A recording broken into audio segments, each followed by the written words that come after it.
All right. Okay. Evening, everyone. Welcome back. Welcome back to Dragon Age 2.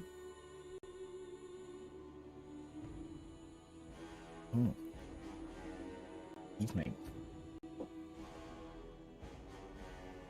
Oh, we're going to be picking up right around where we left off, going to continue and ultimately finish the Legacy DLC. So, like we've said, we're going to find out who this Corypheus is, and maybe he's a villain we'll see again, perhaps. If you're at all familiar with Inquisition, you know that that's in fact the case.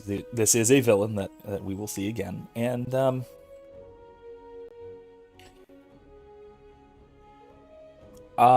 I won't say how or why exactly, because it'll be revealed eventually. But what I posted on Facebook and in Discord is in fact the case. We are going to start to see little hints of how and why basically everything bad that happens is Hawke's fault. So that should be a lot of fun. I'm looking forward to seeing that mystery gradually unfold. And this is the first few little crinklings, so to speak. So let's get back into this mega dungeon and begin our puzzle phase rather than the combat phase. Hey Kevin, good to see you. Welcome.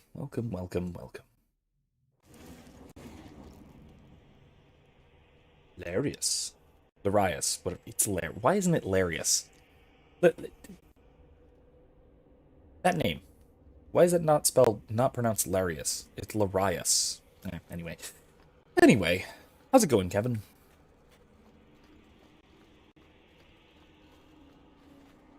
I don't remember if you were here for last week's streams. I don't know how caught up you are, but we are after some kind of darkspawn and or demon, maybe both, called Corypheus. Thank you. Kevin says, "Cool shirt, man." Yeah, I love this. It's newish. I've been gradually picking up Hawaiian shirts at thrift stores because I love them. I'm a dad. I'm a radical libertarian. And those two together really just lend themselves to Hawaiian shirts. Cargo shorts to a degree, but not as much. It's there, but not as much. To the point where I say, hey, I'm a dad and I'm a radical libertarian, but the daddest and raddest of libertarians, that being Tom Woods, has spoken out very strongly against the wearing of Hawaiian shirts, cargo shorts, that sort of look. And like he says, though, everyone's allowed one deviation. And that's it. His fashion choices are poor, but his libertarian theory and his writing and his networking and everything else is spot on. Anyway, let's see what this is about. Oh. It's those other Grey Wardens. I can't wait to wipe that smug smile off her face. He doesn't like them. That's good. Do not touch anything. The old defenses are active again. Very unpredictable, very dangerous. There! That's the one Janica wants dead. Well, Carta following Janica now. Okay. You do Janica's bidding? Janica shared knowledge of Corypheus with the Carta. Okay. If she releases the master, we will be rewarded. That suddenly makes sense. How many of you are there? I thought I dealt with you already. We may die here, but we will take you with us. No! Don't! To arms! And Great. pray that Corypheus honors our sacrifice! Okay, so I have to say, the whole spinning bow thing, as he takes out the bow, it spins, is really rather silly. Really quite silly.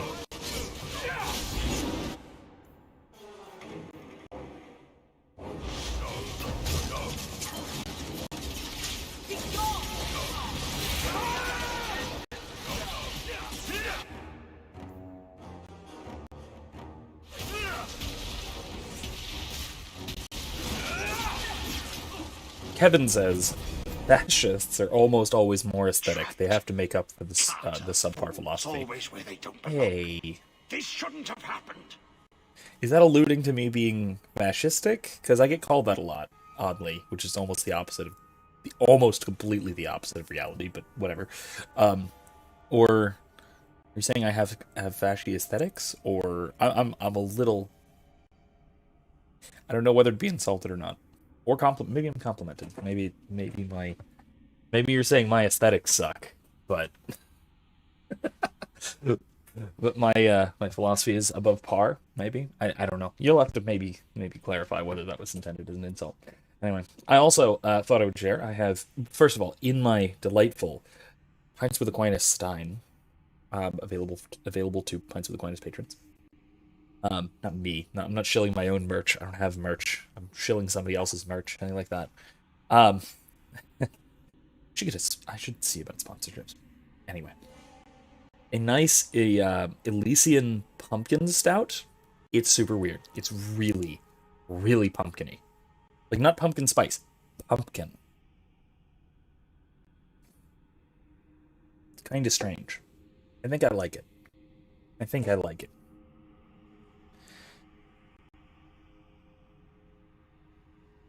Don't worry. We'll find a way out. Oh, yeah. Yes. Okay. Yes. Think. There must be a way. I was here once before. As Kevin says, oh no, I was just carrying on the conversation by making a stereotypical contrast. That's true. The magic flows in streams. They must be joined for the way to open. Yes. So it's a laser That's puzzle. it. Hey, look, it's a laser puzzle. Who'd have thought? Alright. So, if I rotate that one.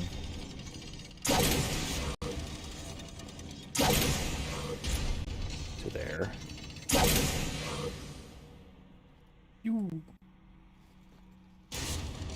Anyway.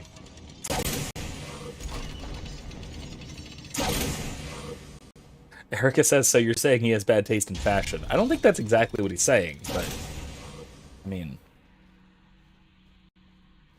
one could make an argument. How about I do that? Do that.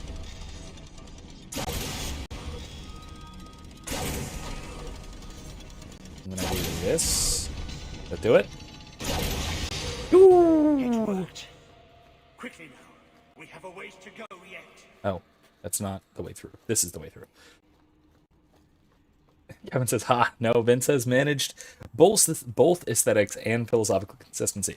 The secret to my aesthetics is to appear older and out of touch. Examine the carvings. A learned man. What's about Dad? Dad Hawke. Yeah, the secret is to try very hard to be uncool, and that usually works out.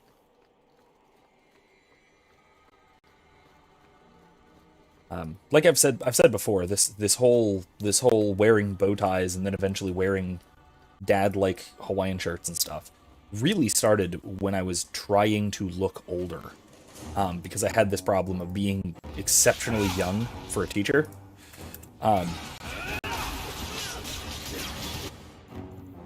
And so I wound up needing to I guess, distinguish myself, set myself apart, by not appearing in touch with the young people, you know. Erica said it's to look like a dad in his late 40s. Yeah. Although, I'm getting concerned a little bit, because I had a student today who just out of the blue guessed that I was 32 years old. So I'm getting to the point where I'm actually getting relatively close guesses. It's a little bit troubling. Then Erica continued, just need the New Balances. Yeah, that's true. That is true. I would make good use of New Balances. Really, though, only for I'd use them for like yard work and stuff, and that doesn't seem like the kind of thing to do for yard work. Warden set a trap for Corypheus and bound him in a prison of their own making. Beneath the three marches, they carved out a series of caverns, a veritable maze, and enchanted them. Wards within wards, locks within locks, spells woven with the help of a powerful artifact they call the Key, all this to hold Corypheus. It seems that even that wasn't enough. Warden Commander Rhiannon writes in her private journals, Corypheus is too powerful. Nothing will hold him forever. The seals are already weakening. We must find a way to fortify them, and soon. Presumably that is when they called in Papa Hawke to go and strengthen them with blood magic. Kevin said, I was speaking more broadly. The more tyrannical your philosophy, the cooler your wardrobe. In general, villains dress cool. Helm of Weishaupt, not relevant. It's about a thing, about an artifact. Probably loot. We may wind up finding it. I'm not sure. Phew! What was that? What did that do? Please inform me if the game sound effects or anything is gratuitously too loud, because that sounded a little bit gratuitously too loud to me. Maybe that was just in here, though. I don't know. Alright, nothing to do back here. Just making sure that it wasn't that thing. Just gonna be activated or something. Yeah, the villains dress cool. Generally, that's how it works. I mean, like, think about Darth Vader. He's by far the coolest looking character in the original trilogy. And, you know, he's the bad guy. He's the super bad guy. He's the really, really cool bad guy. He's not the evilest person in the original trilogy, but he's certainly the most intimidating villain. Most directly or maybe physically intimidating villain. I actually find the Emperor more intimidating just due to the political threat, due to the big picture kind of threat. But that's me, and that's probably just due to my philosophical and political priors. Okay, I was wrong. We cannot control the creature Corypheus. Even our most powerful mages hold no influence with him. In truth, it is they who have been most vulnerable. A dozen times, those assigned to guard or study the creature have sought the key to free him. When they are removed to a safe distance, they remember little. They speak of a voice in their minds, a calling like that of the old gods, but it wanes outside of Corypheus' presence. The Darkspawn have attacked as well, seeking him. You can only assume they are summoned the same way. Somehow, his magic lets him speak through the blight itself, affecting any who hear its taint. Yet this same power stays the hand of any warden who approaches to kill him. I must recommend that we seal this prison over and conceal its very existence. Corypheus must not be allowed to go free. From Warden Commander Daniken to the first Warden in Weishaupt. 1014 to Winterage. Working together. Very long time ago. Very long time. Too much bad blood. It's so loud. Here's red.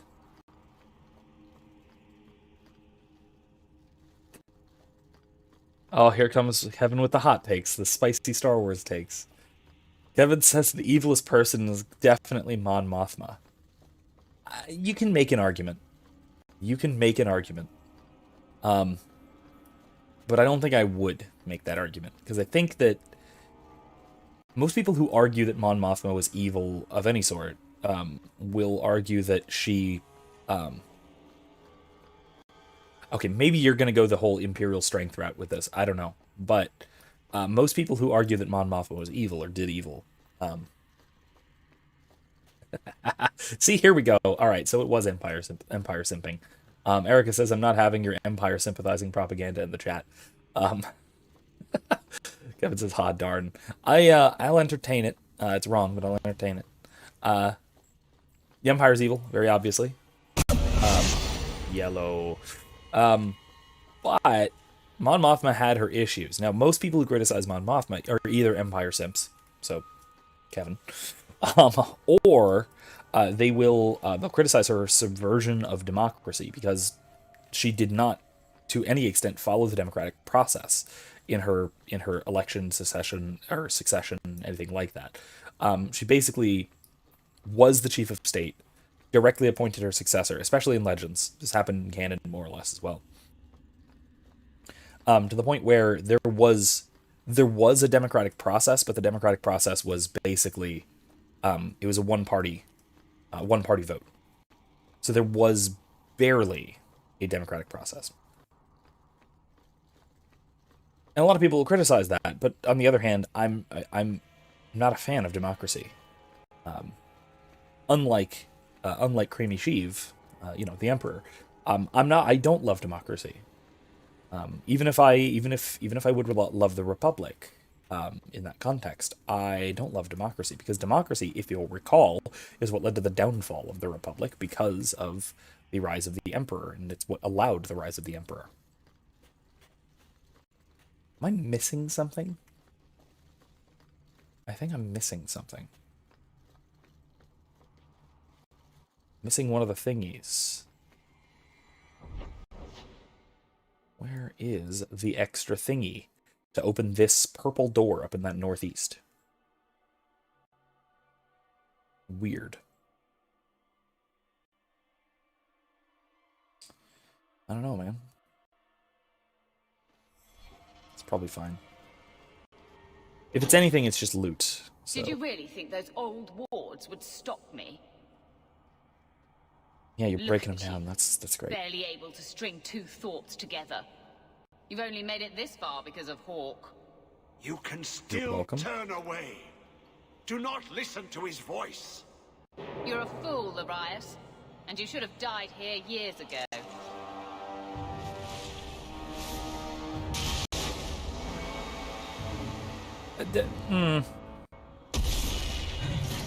The necromancy thing is not a good sign. The necromancy thing is not really a sign that this is a good person.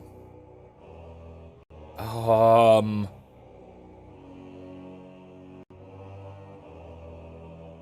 this is gonna suck. This is gonna suck a lot. Alright, everyone.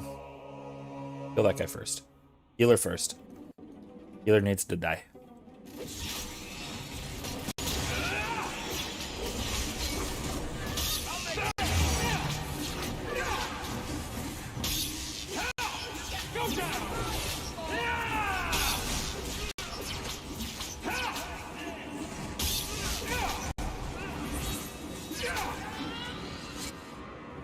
Defender of Magic, Defender of Blades, Nullifier. Alright, everybody, please, kill that guy.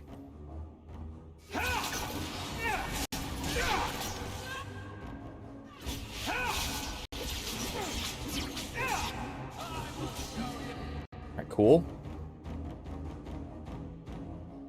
Alright, everybody kill that guy.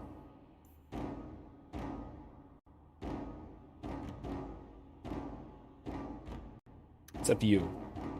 Beat up the big guy. Need a distraction. Alright.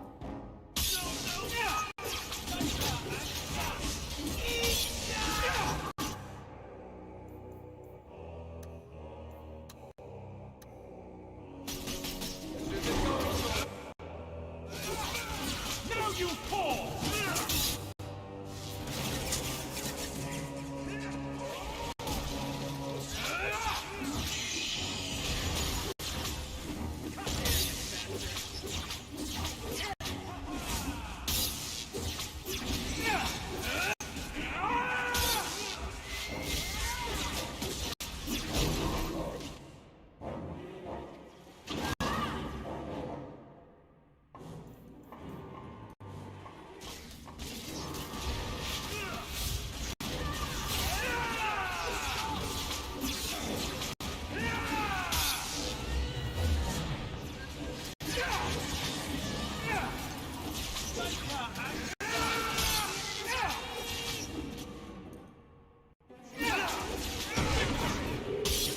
Alright, there we go.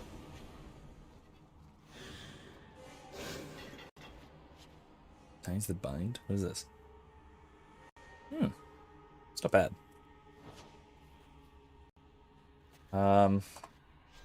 Maybe I can give that to Varric?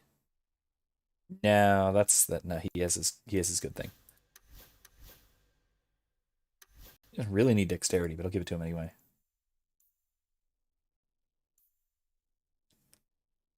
No, honestly, the health one is probably better.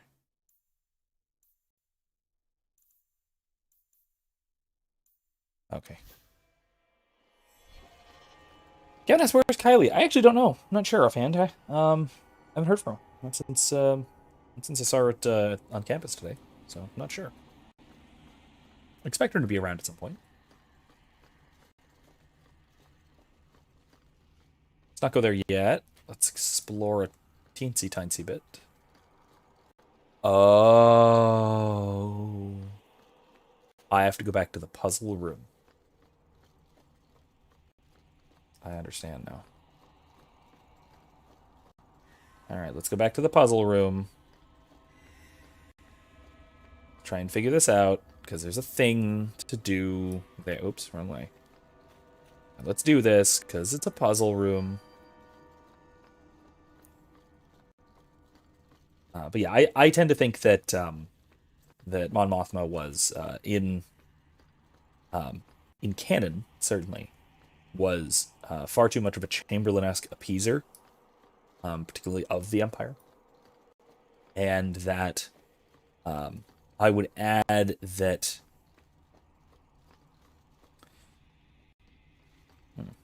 need that.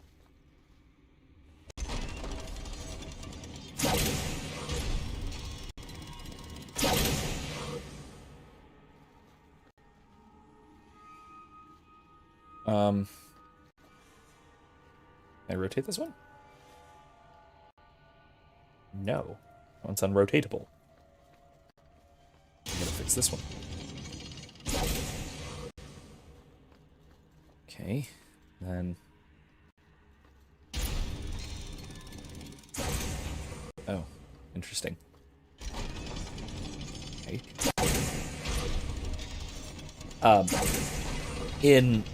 In Legends, in old canon, there was the issue with Mon Mothma of her being an appeaser to an extent, but more so that she was very prone to cronyism.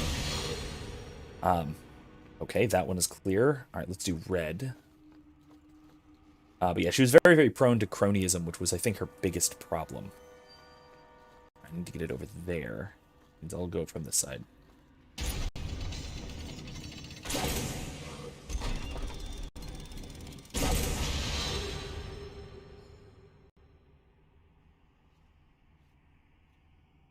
I think it was just the one.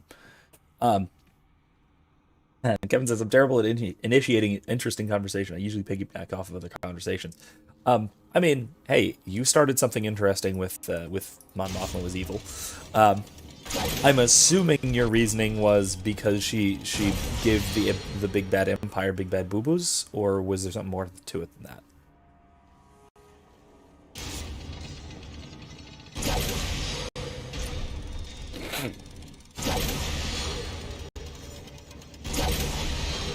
That's certainly an interesting conversation, I would say. Everyone's leveled. All of them are set. Hooray. Let's go first level up, and then we'll go back to the thing. Because if it's just, oh, you're more Empire, your Empire was your good guys, then okay, whatever. But that's boring. Otherwise, though, I'm gonna need that.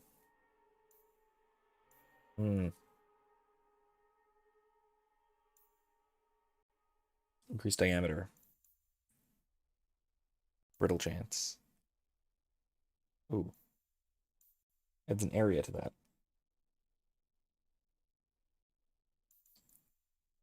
Let's go bigger area for Firestorm. That's better. Yeah, that'll work. Okay, we're all done. We're all done.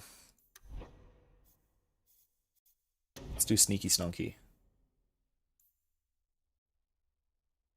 Let's do that.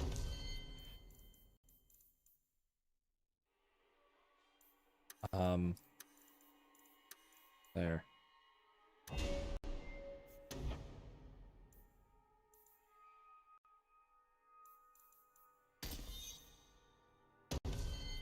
Hey.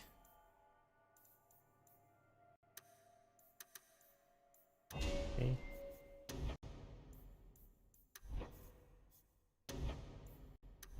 Oh God, kill the bot. Not again. The bot bastard is back.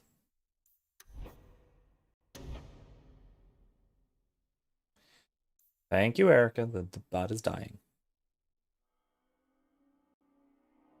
Yeah, let's have her do some blood magic, I guess. Right, which way? This way.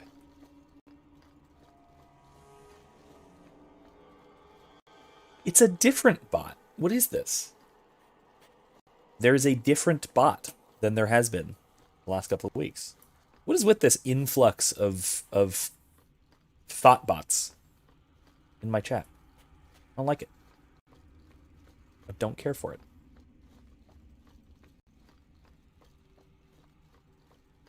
So long since I've been listening. But I remember every step taken with the other Hawke.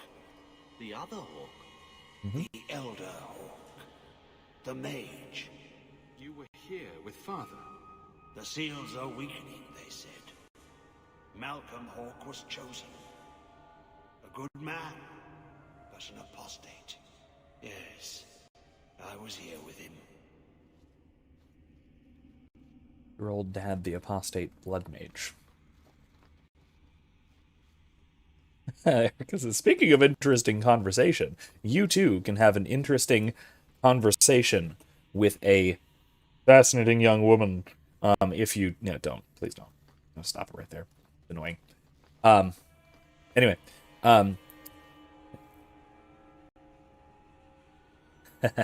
Erica says, I will come back to your point, Kevin, because I think that's a solid point. Erica says, also speaking of eldritch horrors, can't wait for my Friday game to kill some Wendigos. Yeah, we have a plot point that is relevantly similar to Until Dawn. We're out in a cabin in the woods and we're being harassed by a bunch of Wendigos, which is pretty cool. Gloves of the Silent One. I want the Champion set. I'm going to stick with the Champion set for now. I'm going to do the Hood of the Silent One because it's better than this one.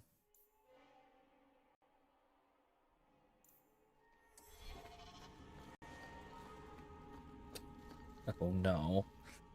Well, I mean, that's a good wish to have. It's not a great wish to ask for a thought bot. Kevin says, I doubt that the bot could satisfy my wishes. I have grand wishes. Jerusalem. Yeah, something tells me that the thought bot is not a very proficient crusader. I could be wrong, but I'm probably not.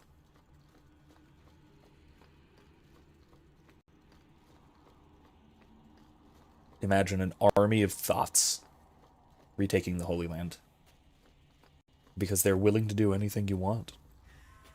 Like, retake the Holy Land. Anyway. Why are we... Anyway.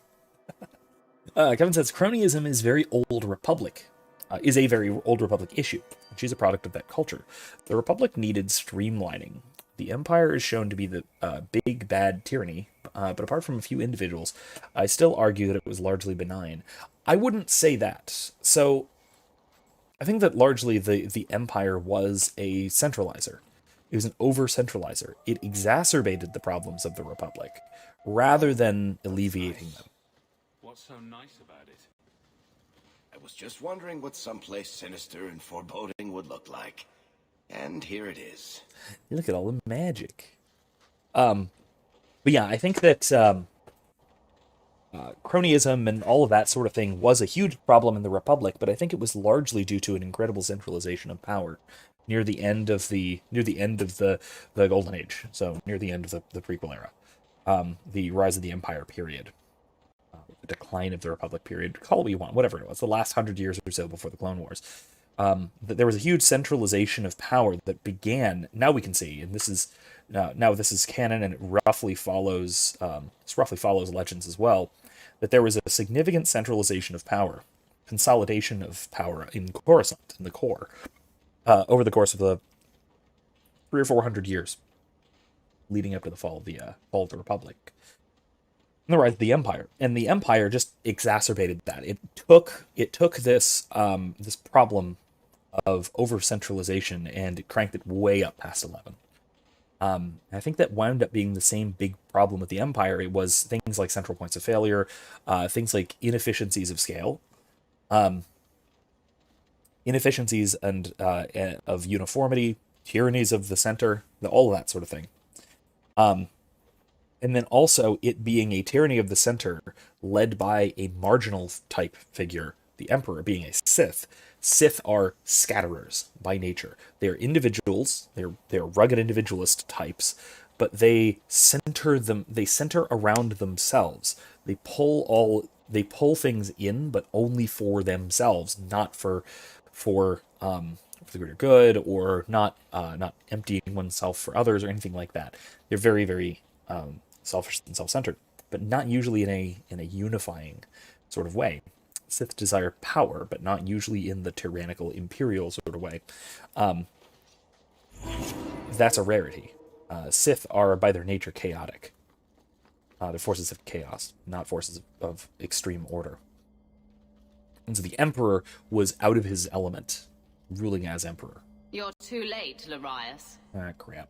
Hand over Hawke, and I'll give you a quick death. Hawke has made his choice. The right one. Splinter. The right choice or the only choice? Right. Malcolm Hawke was not allowed to disagree. It is the past. It doesn't matter. Larius? What does Janica mean by not allowed? How does she know this? Alec, did you tell her? Malcolm Hawke was reluctant. Had to be persuaded. I was Warden Commander. It was my duty. I delivered an ultimatum. Help us, or you'll never see her again. You did what? You were going to kill our mother? No, never. He came with us. I never had to decide her fate. She was never told about what passed between Malcolm and me. That doesn't excuse it. You see, Hawke? How can you trust anything Larius says? Yes, but I'm not going to let an eldritch abomination out of its cage, because this guy was indirectly mean to my mom. No. Still no.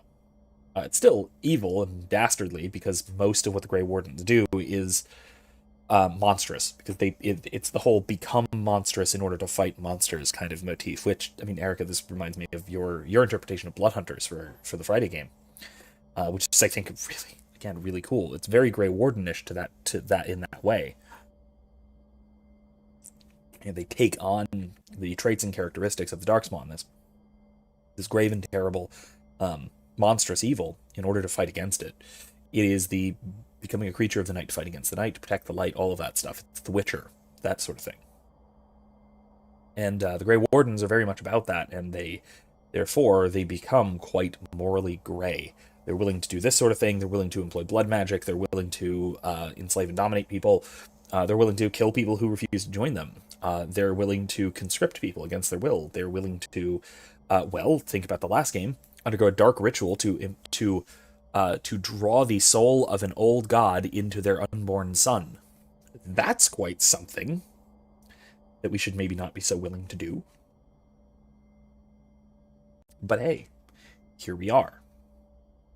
This is the thing that Grey Wardens do, and it inevitably, basically every time we see it, comes back and bites them in the ass, at least somehow. Except for the whole Morrigan Dark Ritual thing. That hasn't bit anyone in the ass just yet, but it probably will. Probably will next game. Kevin says, from the novel on Plagueis and Palpatine, I really gathered that Palpatine's goal as a person was to rule. His turn to the Sith was, for him, more of a vehicle to that end, so he was different. I think so. Certainly very different from Plagueis. Plagueis, who was all about personal knowledge especially.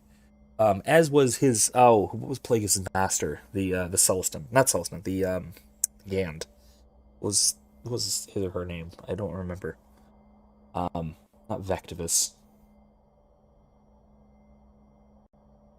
Whatever it was. Plagueis' master was also very, very obsessed with knowledge, and then also obsessed with technology. And Sith what's the technique called? Mekuderu. Whereas Plagueis was very scientifically minded, but with Tenebris. Thank you. That's it. Whereas Plagueis was very scientifically minded and very towards personal knowledge, growth, development, and then ultimately, he was Bith. What? Tenebris was Bith? I thought he was a Gand. You're probably right, because I'm sure you know this a little better than I do. It's been a long time since I read Plagueis. Huh. That's freaking me out. I thought he was a Gand. Anyway, I'll take your word for it that he was a Bith. Anyway. Either way, we look at Sidious's two direct predecessors, and they were very, very much about the gathering and the development of knowledge rather than political power, rather than centralization. They were about their own personal benefit and ultimately their own personal immortality. We even get hints of this in canon. And, I mean, in the Plagueis novel, Plagueis, if I remember correctly, just kind of dismisses the idea of essence transfer as like weak sauce. That's like a pale imitation of immortality that he was seeking, because Plagueis was all about controlling the midichlorians so that they wouldn't allow you to die, basically. And that's very, very. Oh God, Kevin says I listen to that book roughly 5 times a year. Okay, yeah, so you know this like the back of your hand. Way more than I do. Yeah, Plagueis thought even that the essence transfer thing, which again they stole for canon from Legends, basically. That whole thing was basically just a cheat to immortality. It wasn't actually immortality like a Sith should strive for. It was this extra weird thing that was a separate issue. It didn't quite count. It was kind of getting immortality, but you're also just kind of. It's a lot more. It's dirtier, right? Rather than just making yourself immortal and just not dying. So yeah, you really can, I think, see that difference that Palpatine was far more pragmatic and he was far more imperially minded, let's say, rather than most of the Sith. But he still had Sith elements too. He still was a Dark Lord of the Sith, and so he still had that effect of the dark side that made him incongruous with that kind of rulership, even if that was his initial goal. The seeking of power for its own sake. I mean, honestly, the seeking of power for its own sake will always turn in on itself like this. Power for its own sake is, in essence, self-destructive. And so, of course, if you're seeking power for its own sake, whether that's personal aggrandizement or power over others, if that's your goal, then I mean, it's power is only ever necessarily an extrinsic good. It is for the sake of attaining something, which is why we have this question out of canon of what exactly was the Empire doing that was tyrannical, and what was the goal, and why Legend had to kind of at least allude to the theory that Palpatine's goal was to protect the galaxy against the Vong. But I think that theory completely undermines his character as a Sith. And I don't like it. I've never liked that theory. It's kind of cool to look at, to kind of see things match up, I guess, in conspiratorial ways. But honestly, I've never liked the theory because it undermines his character, Palpatine's character as a Sith, his villainy, really. Evan says, essence transfer is a stopgap, something you keep around to continue your work. Yeah, I can see that. Now, if you want to get wildly conspiratorial, this is my favorite. Okay, I have 2 favorite dumbass conspiracy theories about the canon sequel trilogy, the Disney sequels, both of which involve Palpatine and cloning and essence transfer and Mount Tantus and all that. Both of which are because of Dark Empire, and that everything is basically just Dark Empire anyway. So, theory number 1, my second favorite theory. Palpatine is just Bane. Palpatine is Darth Bane. As alluded to at the end of the third Bane novel, it looked like there was a possibility that Bane transferred his essence into Darth Zana when she killed him. Now, it was very heavily implied that he failed to do so, but what if he didn't? And what if Bane transferred his essence into Zana? And then Zana, really Bane, transferred his essence into the next apprentice, then to the next apprentice. And that's why the rule of two kept happening all the way through Palpatine. And so it wasn't Palpatine, it was Bane. Essence transferred all the way down the line. Learning more things each time, gaining new knowledge each time, doing something different each time. And it was just Bane. Bane the whole time. The rule of two was just Bane. And then Rey blapped him. Or maybe not. Maybe Rey is Bane too. I mean, that would make sense of the crazy line of, like, I am all the Sith. That, I mean, if he's just Bane, that means that he meant that literally. That he is all of the Sith since the rule of two, because all of the Sith have been him, which is Bane. 100% sure that's not what they were going for, but I'm not 100% sure that they're not going to turn it into that. That could happen. You may retcon it at this point, because they're willing to retcon just about anything to make the sequels make sense. Anyway, that's a thing. That's my second favorite pet theory. My almost definitely not going to happen pet theory. My favorite, though, has also to do with Dark Empire and Mount Tantus. So Mount Tantus is canon now because of the end of the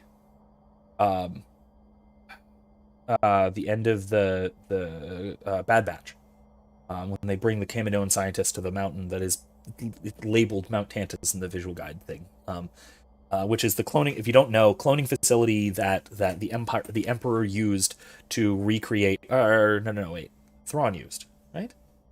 Did the Emperor use it? I think the Emperor started it and then Thrawn picked it up. To replicate Old Republic Jedi, especially. Including Jurus Sabayoth, whatever. But then also including Luke Skywalker, the clone of Luke, made from the hand. Okay, so here's my wacky theory. Luke Skywalker was not in the sequel trilogy. That really was Jake Skywalker, like Mark Hamill said. That really was the clone of Luke Skywalker who was made at the Mount Tantus facility, just like it was in Dark Empire, or Thrawn. The Thrawn trilogy. Yeah, that was the Thrawn trilogy, right? Luke Skywalker, that whole thing? Yes, it was, because Jurus Sabayoth. So Jake Skywalker is just the new name for Luke, because that's a ridiculous name. And, that's who we saw in the sequel trilogy, and the real Luke is still out there. Again, it's 100% definitely not what they intended. But who knows? Like I said, they're willing to retcon basically anything to make the sequels make sense. So, there you go. There's your retcon. Bam, Luke isn't dead. Bam, Luke didn't even try and kill Ben. Bam, Luke didn't just wander off and hide himself on the island. He was off doing something important, or he was actually training Jedi, or I don't know. Pick anything. There you go. Problem solved. Anyway. Kevin says, I love that trilogy even more than the Plagueis novel. That's a multiple times a year one as well. I assume you mean the Thrawn trilogy and not Dark Empire? Because I kind of thought Dark Empire sucked, and I would be surprised to think that you thought it was really, really good. That's like one of my least favorite parts of post-Endor EU. And of course, naturally, that's what they choose to rip off for the sequel trilogy, for the Disney sequel trilogy, because of course they do. Anyway, so yes, Corypheus, that guy, bad guy. Let's not just let the ancient eldritch abomination out of its cage. Anyway, yes, do feel free to continue this, especially the Dark Empire. Were reprehensible, but he's still right about Corypheus. You can come willingly or or not, Hawke. I just need your blood. Okay, here you go. Slow down.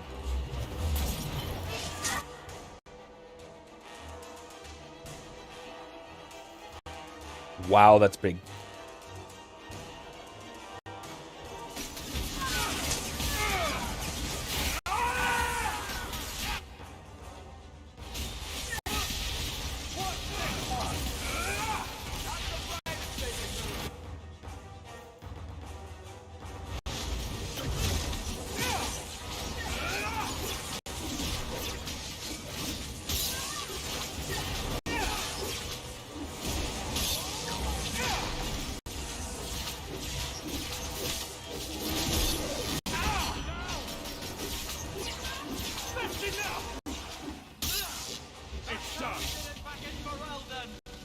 He stirs. Got him. Slay him now before he wakes. Oh, the before Bane his Trilogy. strength Okay. comes. Okay. The key. It's not strong enough. Use your blood. Free him and slay him. I don't like blood magic. Blood magic's evil. Errol, can't you do it? You already hang out with demons. Okay, so yeah, the Bane Trilogy. Okay. Yeah, Bane Trilogy was good. Bane Trilogy was good. It's not my favorite just because it's a very Sith perspective kind of book, which I don't love as much. But like I said, I thought you were talking about Dark Empire. Honestly, most of my Look, that seems to have weakened the spell. all right. Just 3 more to go. Most of my extended universe reading was post Endor stuff. I suppose he won't stop coming after us unless we do this. If you like, we could leave a strongly worded note on his sarcophagus and go. You're so clever. But yeah, I really preferred the post Endor stuff because I liked to see where things were going, and also to kind of watch how they integrated gradually increasing knowledge of the prequels stuff. That was so cool to see, because they integrated it so well, because it was no one at that time knew anything about the Jedi of the Old Republic. And Luke was gradually learning about the Old Republic Jedi right alongside us, the viewing audience, as we watched the prequels. And it was cool to see that. You feel that? It's like something is lifting. Yeah. Last chance to change your mind. Just be careful, brother. I'm guessing I can't change my mind. I'm guessing if I try and leave, it won't let me. Actually, yeah, no, we know we can't change our mind. Everything is locked. Like there's magic wards stopping us.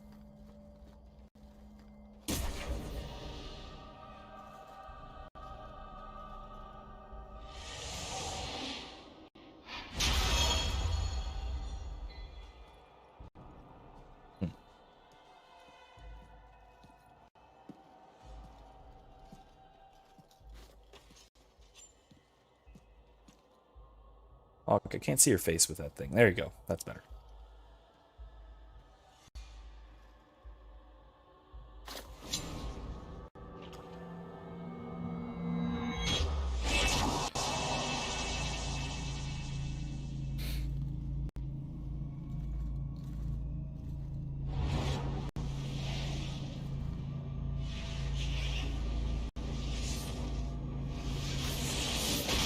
Ooh.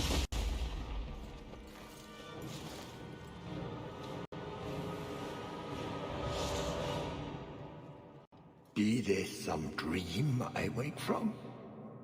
Am I in dwarven lands? Why seem their roads so empty? You! Serve you at the Temple of Dumat? Bring me hence. I must speak with the first acolyte. He speaks of the old gods, the Imperium. You... I like the change in his voice actor to the next game. Do you belong to the Empire? Or be you of dwarven blood? How come you here? Whoever you be, You owe fealty to any Magister of Tevinter.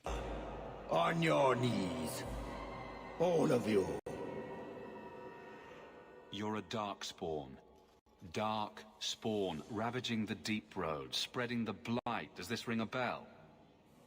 You are what held me. I smell the blood in you.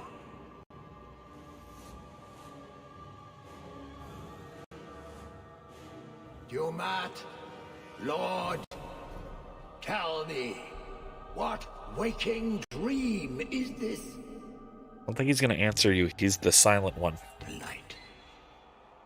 We sought the golden light. You offered the power of the gods themselves. But it was black, corrupt, darkness, ever since. How long? The Golden City. The first violation. The Magisters who brought the blight. He tainted the world. He speaks to all who carry the corruption. Darkspawn, wardens. He brought Janica here. Brought you. So as a reminder, a bit of lore. This is the founding myth of the Chantry and really the world. A world of Thetis. This is that a set of Tevinter Magisters, presumably including that one over there, Corypheus, entered physically into the Fade and tried to enter the Golden City, that is the seat of the Maker. And upon entering it, they corrupted it as the Maker cast them out. And that is the origin of the Blight. And Corypheus here seems to be one of those original Magisters, the Tevinter Magisters, the Magisters Siderial. And that makes him very old, and that makes him very dangerous. If he's been calling the Wardens to free him, what's his plan? He seems confused. He slept. While the seals held, he could not wake. He knows nothing of time that passed. We must kill him now, before he comes to. You really think he's one of the original Magisters? That he's been to the Black City? The city! It was supposed to be golden! It was supposed to be ours! If I cannot leave with you, I will leave through you. I seek the light. Yeah, okay, here we go. Blood Lord. The blood is mine.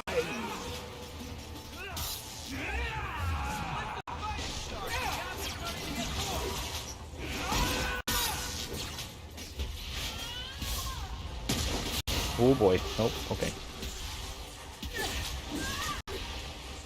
Do not grant me your powers.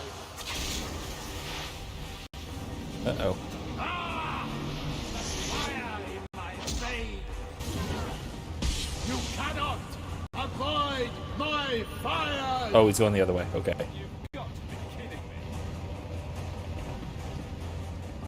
Okay, here we go. Oh, demons.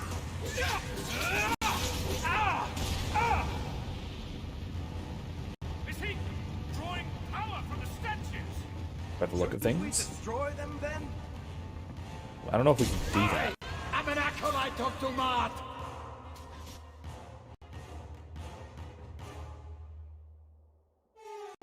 Go over there.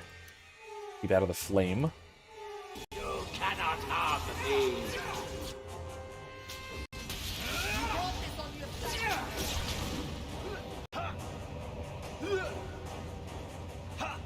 Ooh.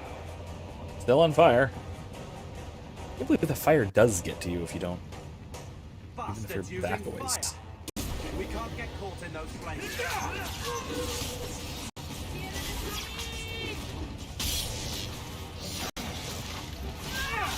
Hey, quick. Quick.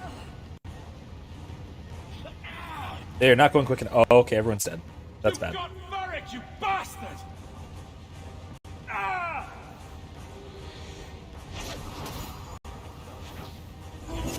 We need to weaken him somehow. Got it.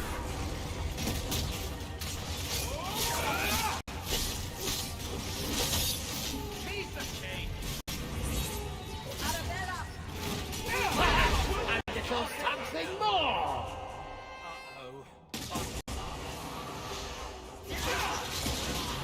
Burn, you miserable insect!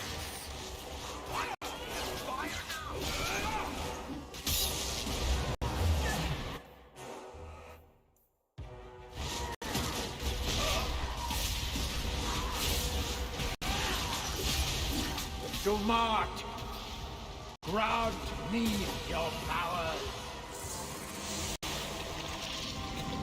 The power is mine! I am Bristol! Scurry, little rat! The maze closes in!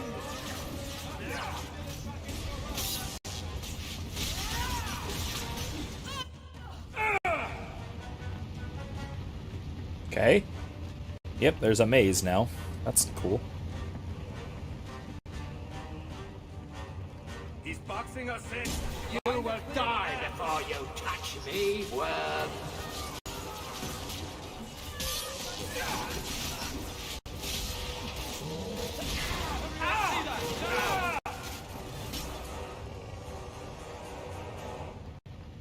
Okay, moving on. Go. This is a neat boss fight arena type thing. Arena boss fight, I guess. But I've always thought about trying to replicate this for D&D, but the mechanics of it, especially the flames, are just really hard to.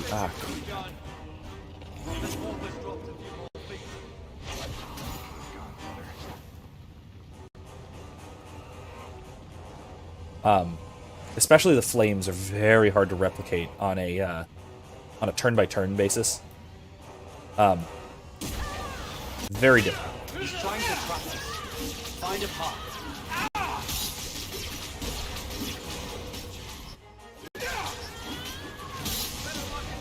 Perhaps a little something more!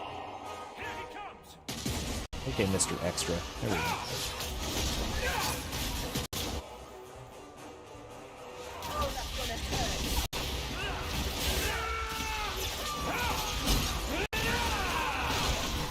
Ow.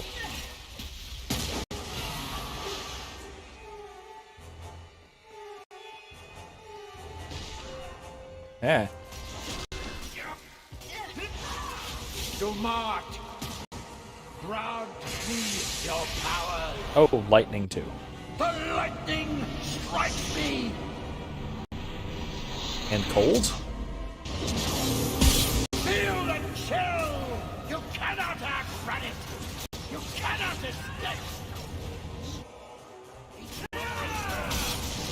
Watch out for the ice! Watch the bloody rocks, too! If he pulls a dragon out of his ass, I'm leaving.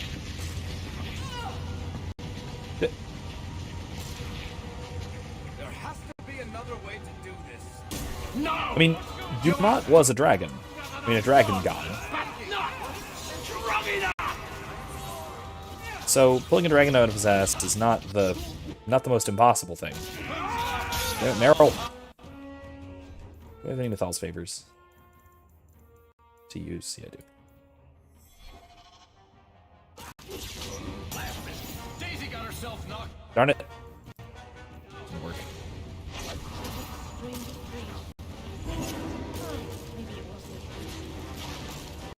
Alright, come here. Let's wait this one out. I need to cut off the flow of power!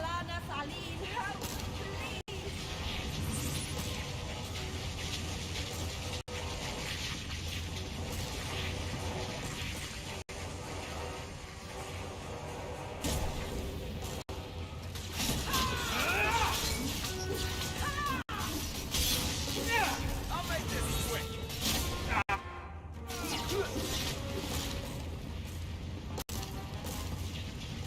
There's another one. There's another one, huh? Okay, one more. I think we got it. I think this is probably the last time we're fighting, too. The last time we actually need to do this. Meryl, no. Get over there. Get up there. Okay, here we go.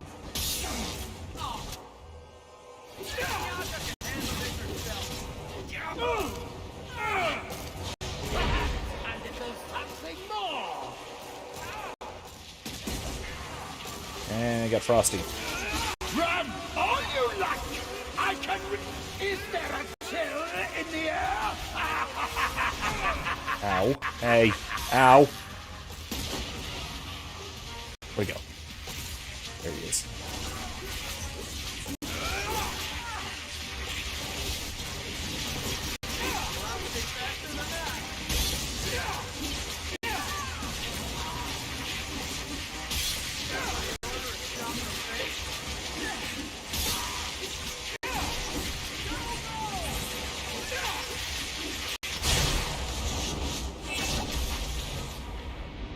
Oh, that didn't look good. Oh, that looks better.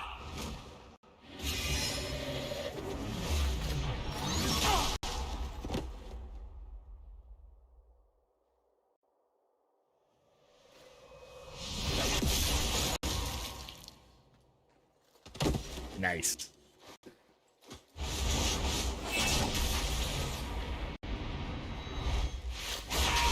Wait, are we repeating? What's happening? This is foreboding. Yeah, I think it's just either the cutscene is just repeating, or this is attempting for foreshadow or something. I don't know. There we go. There we go. There he is. Robe of the Silent One. Oh, Dumont is the Silent One. That makes sense. Otherwise. You did well, Hawke.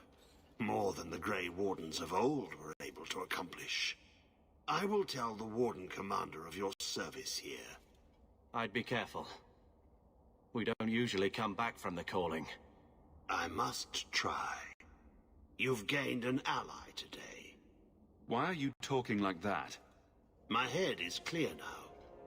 Without Corypheus's call, I can think again. I thank you for my freedom.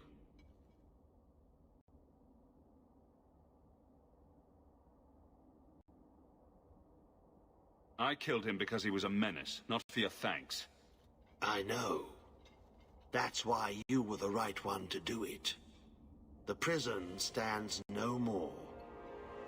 My gratitude you have for my freedom. Sounded I ominous. said you wouldn't believe me. When the Seekers arrived at the structure, this prison, it was destroyed. The Grey Wardens were there, but they did not mention this Larius. They claimed everyone was dead. And now you claim the Champion was not only there, but defeated a Magister. One of the Magisters of old. Left there Evan by says, the "Ah, Wardens aha." themselves. A curious tale. I wonder if there's more to it. A small matter. A moment for the last of the family, and an echo. You'll forgive me if I take a liberty or two.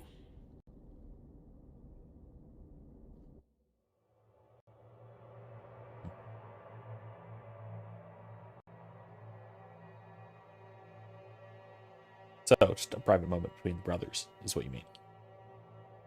The attacks. Darkspawn. Every bloody part of it. All because of what happened years ago. What he did for Mother. For all of us, really. It's not right that Mother isn't here to... I don't know. Just listen, I guess. I want to talk to her. I know it was hard. How much time he had to spend with Bethany and I. He started training me too. Best he could. Then I picked up some things from those soldiers who came through. Remember when I beat him? Took the blade clean away. He was holding back. On magic. Sure, but not the blade. After that, Well, he knew I could handle the house while he was off with you two. I suppose I see why he was so concerned. They wouldn't want us wallowing over what we've lost. I don't think either of them got what they wanted out of this life. So, back to the way things are. Seems that way. Right. Brother... Never mind. Just say it, loser. Come on. Not gonna. He's not gonna.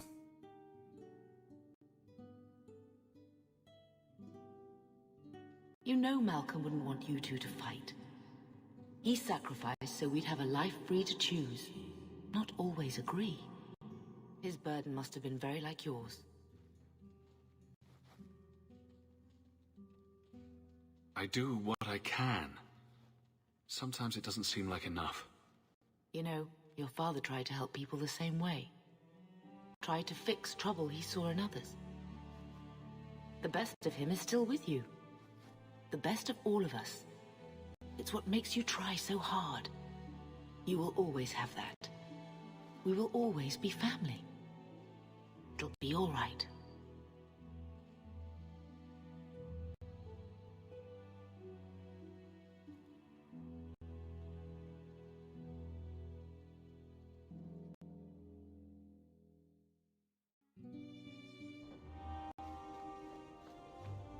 You've had luck on your travels?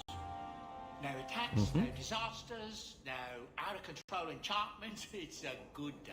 Well, some of all of those, but, you know, it's probably fine. Alright, I'm gonna hang on to the Hawke's Key, at least for now. Robe of the Silent One. Yeah, I'm gonna stick with Robes of the Champion, because Champion's pretty great.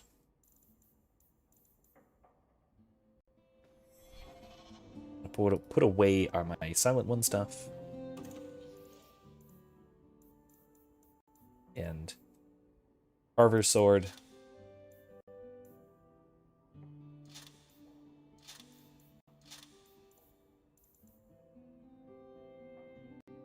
Wow. It's actually pretty good. Either way, I'm going to sell that stuff. Doom Ward. Defense. Magic resistance. Not bad. Does it bind? Also not bad. Let's girdle. Yeah, I might either keep those or equip them to somebody or sell them. I don't know which. Alright. Anything new? No, nothing new. Alright. Well, we are back in Kirkwall. Back in Kirkwall. You know, I'm starting to think Sandal is watching me. He's wondering if you're going to jump and swing on the chandelier again. Still not gonna forget that. Anyway, let's go.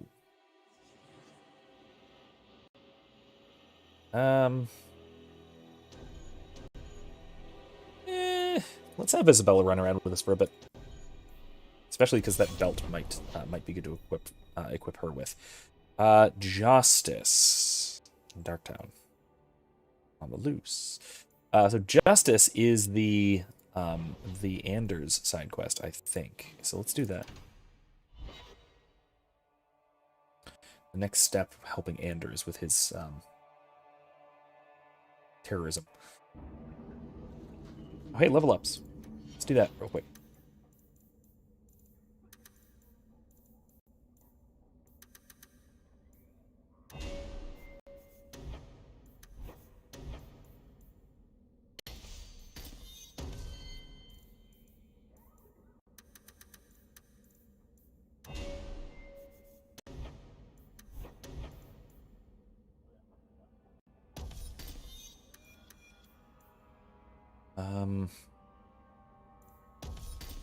There we go. All right.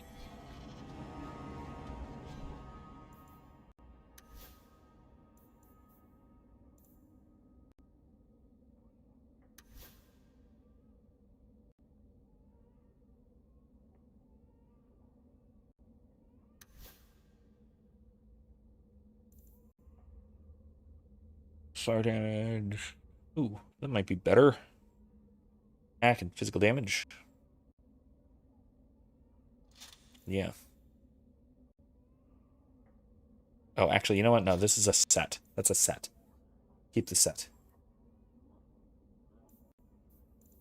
Card effects dagger. It's decent, but no enchantment slots. Likewise. Likewise.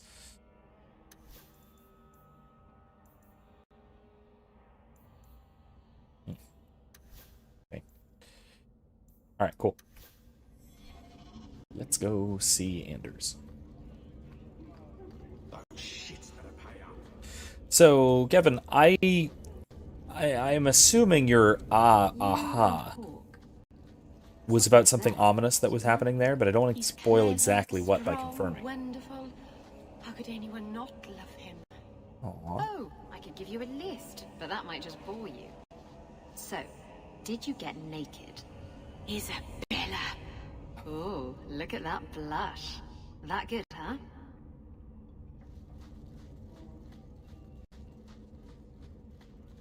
I bring you with me, and this is what I get. Oh. Erica, maybe you're right about her. Maybe you are. Anyway. I'm going to be trying something, and I thought you'd want to be part of it. You've been right all along. What I did with Justice was unnatural. It should never have happened. Yep. I'm glad you finally understand that. I can't help mages like this. Not while I am everything the Templars fear about magic. Agreed. I need to be free of this curse. Oh, Erica, did you not hear the exchange between Isabella and Meryl? Meryl being all cute about how she loves Hawke and he's so good and he's so nice and how can anyone not love him? And Isabella's like, well, did you get naked? She's like, Isabella, and then she's all, you know. Oh yeah, and her side quest. Yeah, that too. Yeah, that too. Okay, it's just terrorism. Kevin says, yes, the dude you killed took over the other guy and left. I mean, I'm not gonna say yes, but anyway, I'm just saying I may appropriate significant parts of this quest, or that quest, not this one, but that quest for D&D as well. It'd make a really good D&D quest. High level, because you need to be able to beat the equivalent of Corypheus. But yeah, it'd be a good one. What must we do? I've spent the past 3 years researching the methods of Tevinter Magisters. They're the only ones who have ever sought to reverse spirit possession, not just behead the victims.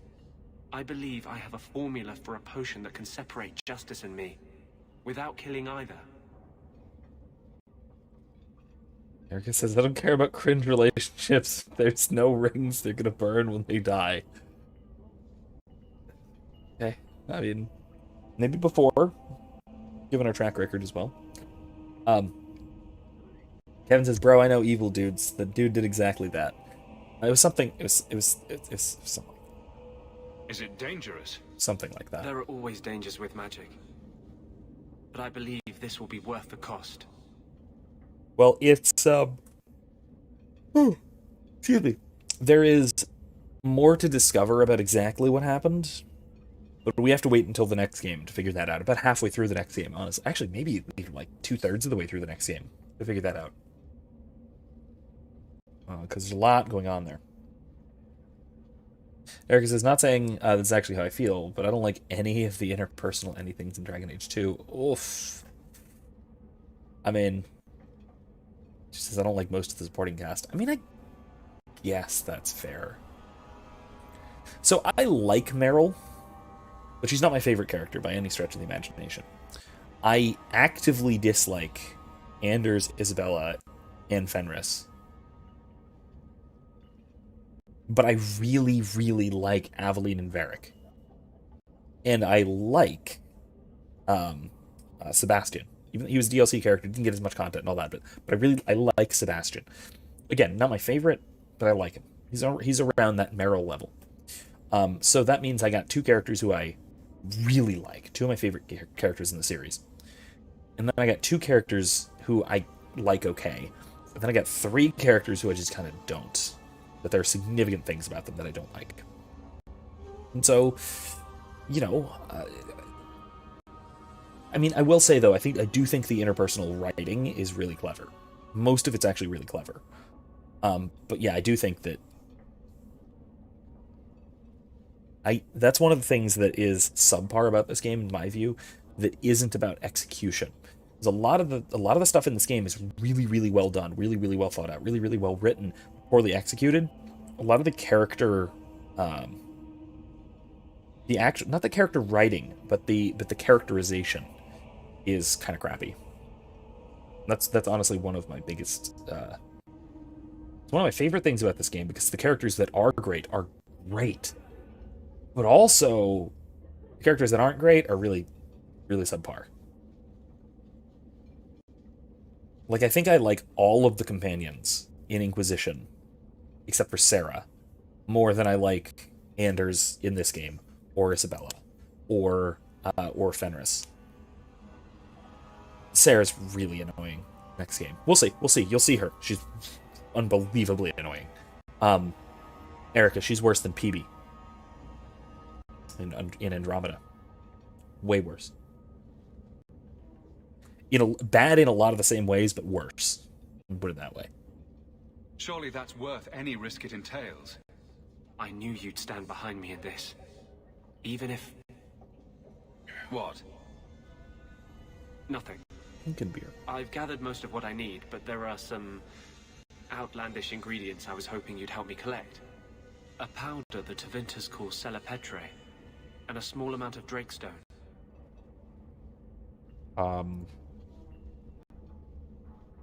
Is it just a potion?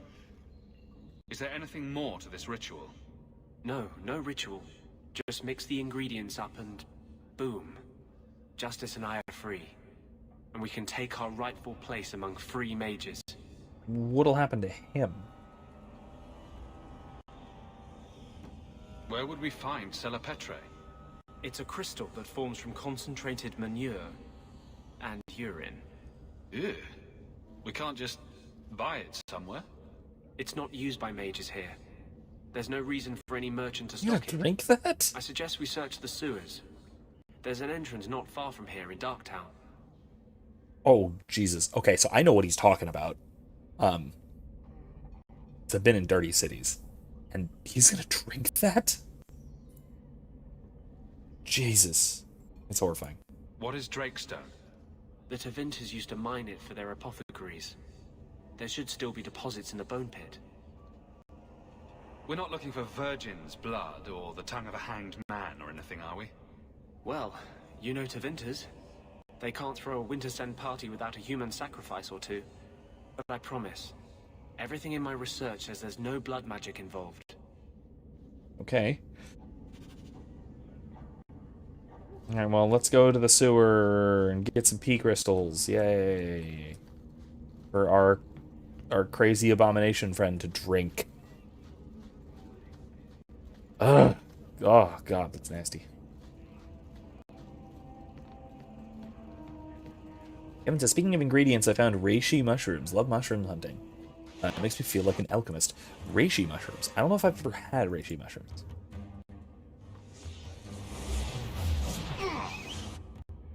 Hey.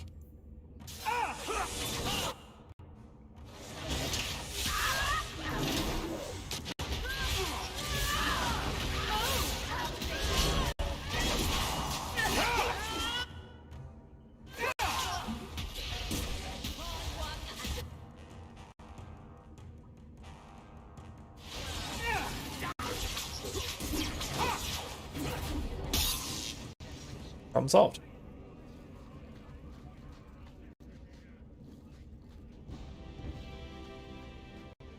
Yeah, I don't think I've actually had those. There are not healthy and wholesome mushrooms. At least not very many that grow around here. Rule of thumb. If the criminal runs to the sewers, he's gone. Good rule. Very good rule. I actually might want to look into what kind of healthy and wholesome mushrooms are around here. But as far as I know, there's very little, if any. And that's I'm kind of disappointed. We can enter the sewers from here to look for the socio-political. Are you ready? Let's go. Yeah. Hold your nose. We'll have to get pretty close for me to tell what we're looking at. I don't wanna...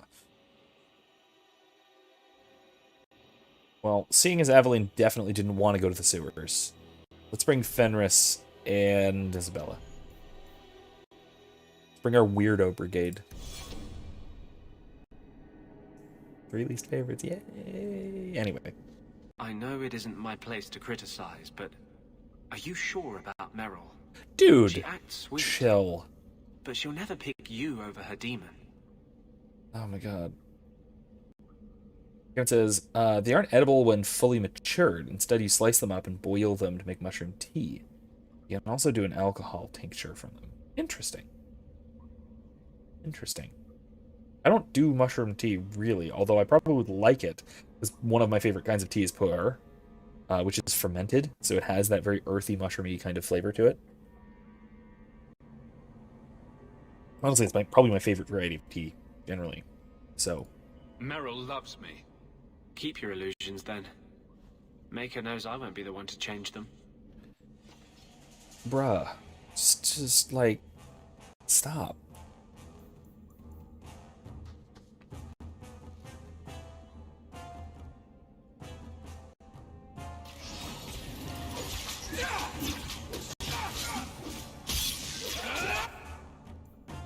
Whoop.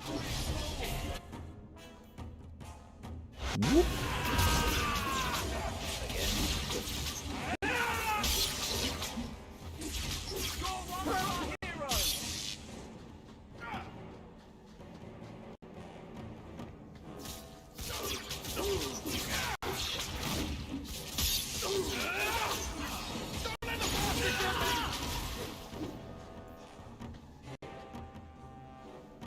Alright, dude, we got ya.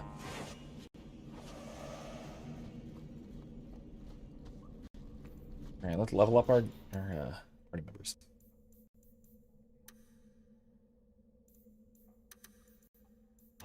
Okay.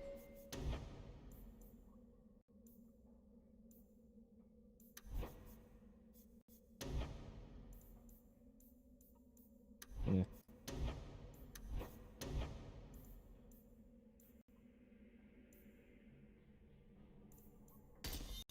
That'll work.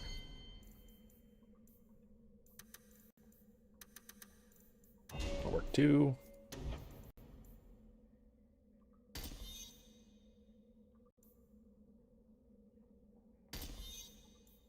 Okay. Kevin says, he speaks too softly and smoothly whilst disagreeing with Hawke. That's annoying. Yeah, it's a little off-putting. Just kind of a little bit of everything about him. This is it. It's a little the off-putting. Salapatre should have formed right under here. Oh, I don't want to touch that. Do it anyway, Let's please. see if we can find a few more deposits. I'm not gonna. Ah, you serious? Isabella, where are you? What? Really? Sorry to drag you down here. What in the hell? Are you kidding me? Get stuck behind the door. Behind the exit. Okay, well that was... We can enter the sewers from here to look for the Salapatre. Yeah, let's go. Hold. Same crew, but... Oh my god. Yeah, Kevin, there's a lot about Anders in this game that was not in the... It was definitely not the case in when he was in Awakening, the DLC for the previous game, because that was he was in that, right? But he and he and Justice, if you recall, were two separate characters. Justice had his own dead body. He was possessing a corpse instead of possessing Anders. And so Justice was a good character, and Anders was a good character. Both of them were, individually. But put them together, apparently, and man, they kind of suck. Like, I don't like what they did with his character at all. And it's not just the like, they made him into an abomination, because yeah, I know that kind of sucks. That's a little bit character breaking, because it didn't seem at the time like he would do something like that. But the really weird part of it is the radical change in his personality. He goes from an absolute goofball, very much the comic relief. What do I say? I guess the Alistair type character of Awakening, to, in this game, he is a dour, well-intentioned extremist. He's very dour. He's super sad about basically everything. And, you know, it's just a big character downgrade.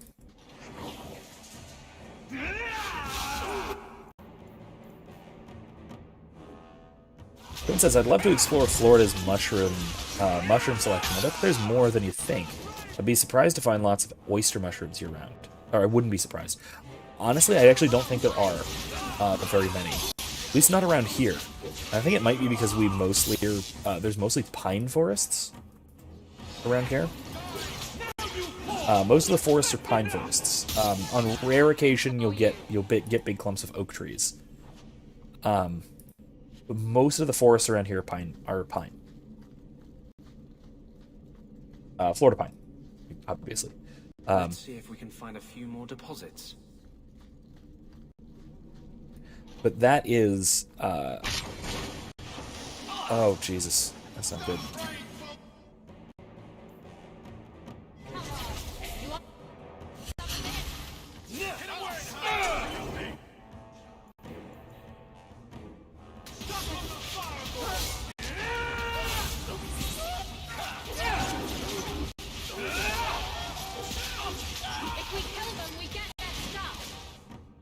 Yeah, I actually don't know if there are a lot of oyster mushrooms around.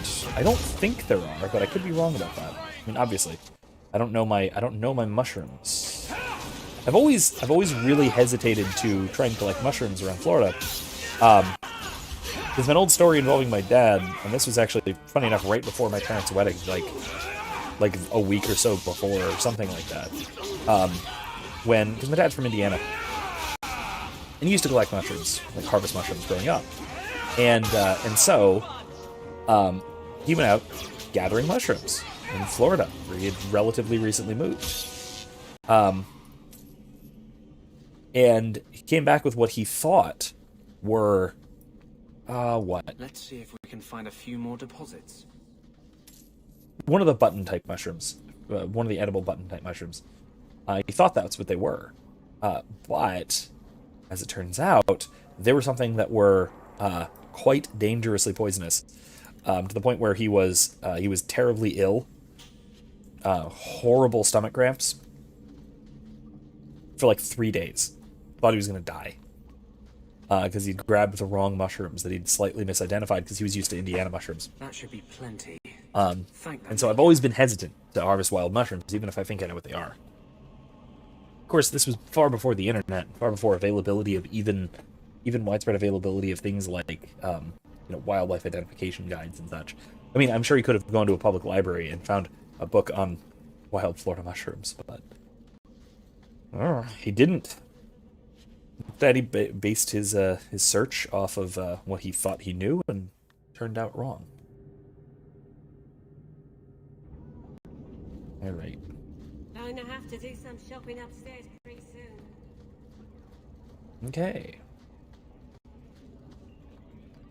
Let's go to the Bone Pit. Actually, no, let's go to Hightown first and sell some stuff. There's a bunch of junk to sell. Let's do that.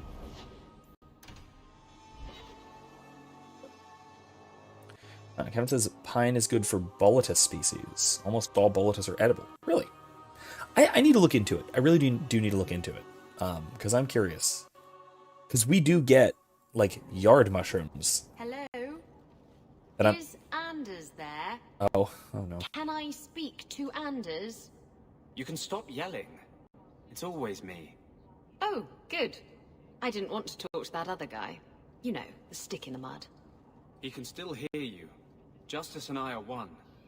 Anyway, you wanted to talk to me? Not really. I just wanted to make sure it was you. I mean, so yeah, that's actually quite relevant. That who's that? Fenris. Oh, okay. I think that Isabella would have gotten along very well with Awakening Anders, because he was a jolly old boy with a bit of an inappropriate streak that I think Isabella would have appreciated. If it isn't the champion. Now, not so much. Really, not so much. Regret. Boots. No, nothing there.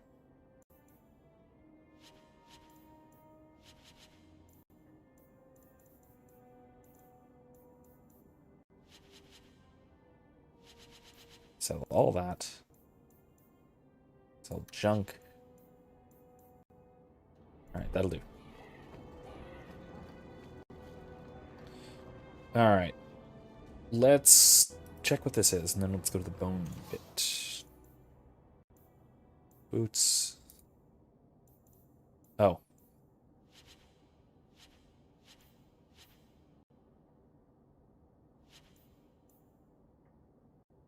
Don't need that either. Oh wait, I forgot to actually search for things to buy in case I needed to buy anything. Ooh.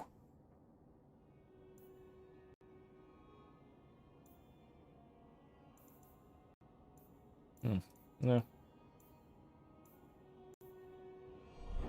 Alright, now let's go. Oh, Kevin's boluses are also known as porcini. Those I have heard of, and those I have seen. Well, I maybe have seen them around, but I didn't know what I was looking at. I know vaguely what those are. We have the big toadstool things that grow in grasses. I'm almost certain those are not in any way edible. There may be some wacky way of preparing them makes them edible. I don't know. I haven't looked into it. I'm not really interested in looking into it. But they that does indicate to me that that mushrooms are willing to grow in this area. So I mean, it does make sense. It's incredibly humid. It's incredibly humid, which I know is decently good for mushrooms. I hope the rest of the dragons haven't heard this place is on the market. Oh, are you ready to go in? Let's go. Ready as I'll ever be. We'll have to look for drakestone deposits along the sides.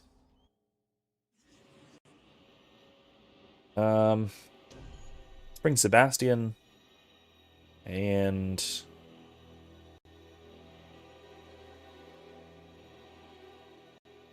we do need a warrior.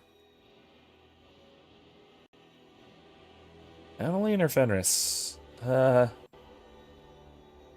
just go with Aveline. I like her better. She's better. I'm disappointed I haven't heard more hostile banter between Anders and Fenris.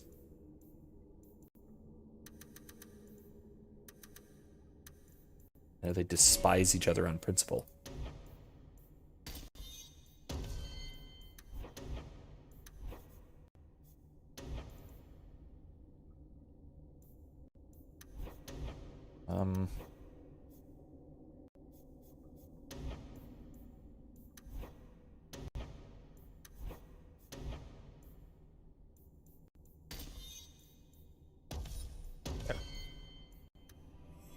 Kevin says, large white mushrooms in the yard. Very likely green spored parasol. Yes. It can cause digestive upset, especially vomiting. Yeah, I figured as much. Looks like a trip. Watch for...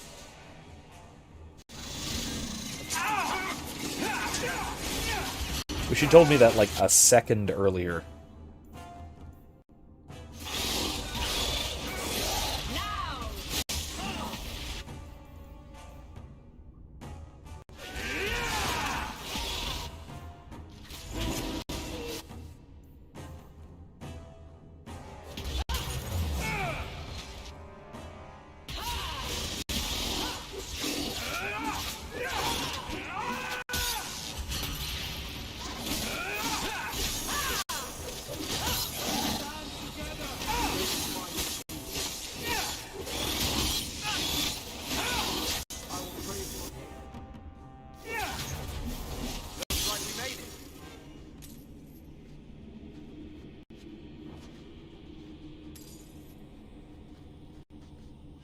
south.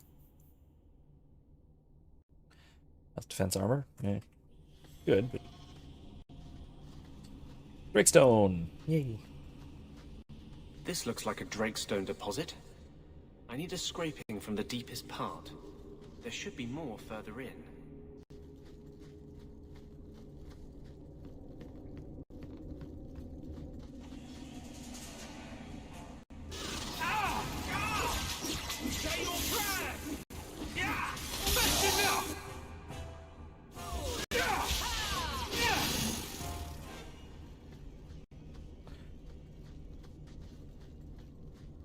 Deep mushroom, speaking of. Yeah, for having lived in Florida my whole life, there's very little I know about the various edible plants around. There's a few. There's a few I know that are weird. Nasturtiums is one that I don't know if I've talked about much. There should be more further in. At least not on stream. They're an edible flower. I think they're native here. Either that or they're invasive enough to be kind of everywhere. And they taste almost like a radish. That kind of tanginess of a radish. And they make an incredible base for salsa. Like a leaf matter base for salsa. Which is really, really very good. Really good.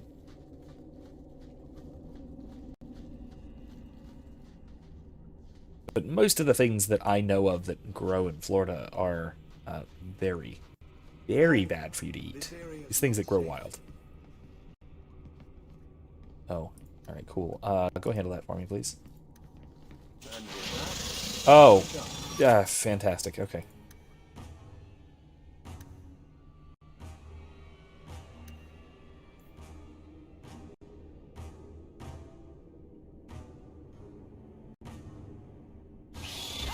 Okay, fine, whatever.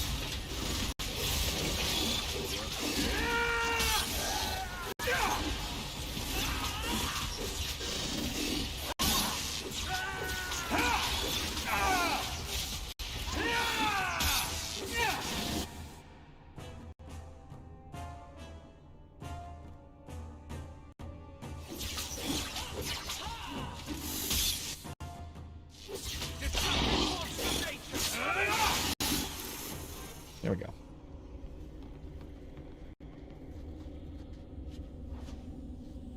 Oh no. There should be more further in. I hear sad Michael. I'm guessing he tried to escape. Tried to make a mad dash away from his nice place where he's supposed to be and right into here. When's he gonna learn? This is nice. I specialize in mushrooms, but I know a decent amount of other forage foods. Yeah, like I said, it's never been my specialty. I can handle that. I do that. It is done. Hooray. Yeah, forage food stuff has never been my specialty. I know my my coastal sea life, my saltwater fish and crustaceans, that sort of.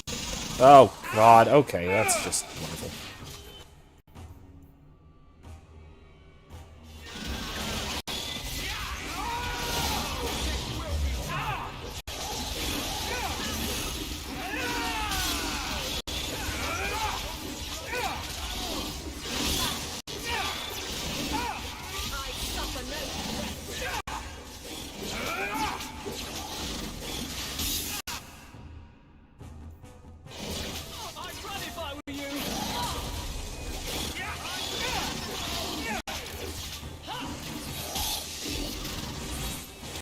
Everyone's actually getting hurt.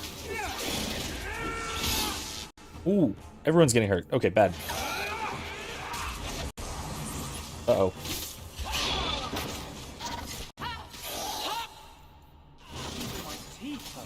Ah, Jesus. That thing hits like a truck.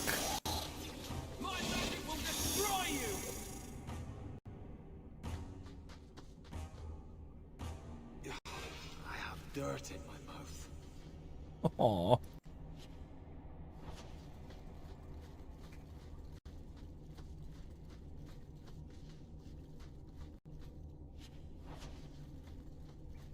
More Grey Warden stuff down here. Kevin says, one time I boiled some acorns and tried them. They were definitely a survival food of all. Oh, yeah, I have tried to cook and eat acorns. I didn't boil them. The thing I saw showed frying them, like pan frying them. Disgusting. It's really gross. That should be enough. It works. Like, if you need it to survive, it'll do its job, but they're bitter. They're, like, gratuitously bitter. Not pleasant at all. I'd never choose to do so given other alternatives. Put it that way. Thank you. I wouldn't have asked just anyone to venture in there for me. There is one more thing, but we must discuss it privately. How much more private can you get than my personally owned mine that is still on fire from a dragon? Really now? Anyway, let's go back and talk to him about it. This is actually kind of an important plot thing, even though it's disguised as a companion quest. This is actually a plot quest, sort of. See? It's a companion quest. But it is actually not. It is actually about the main plot. Kevin says, boiling them in 2 to 3 changes of water extracts most of the tannins, thus reduces the bitterness. Okay. Okay. I'm probably not going to try it, but I could. Working on that. Oh, we need to do this. Bandits. Risking Orlana from Bandits.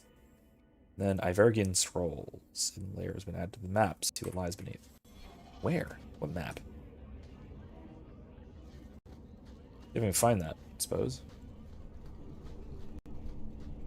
So your tranquil solution was hardly the Holocaust you imagined. You've been seeking revenge for the death of one family for as long as I've known you. Are you honestly judging me for trying to save the lives of every mage in Thedas? But they were never threatened. It was a single man's lunacy. The Chantry would never follow through with such a thing. Yet. No, Sebastian's right. I mean,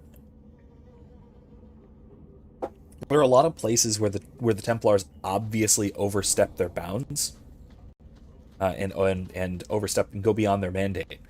But that is a corruption of what is right. It is not what is in fact right. In fact, I've talked about this a little bit in class. It's come up.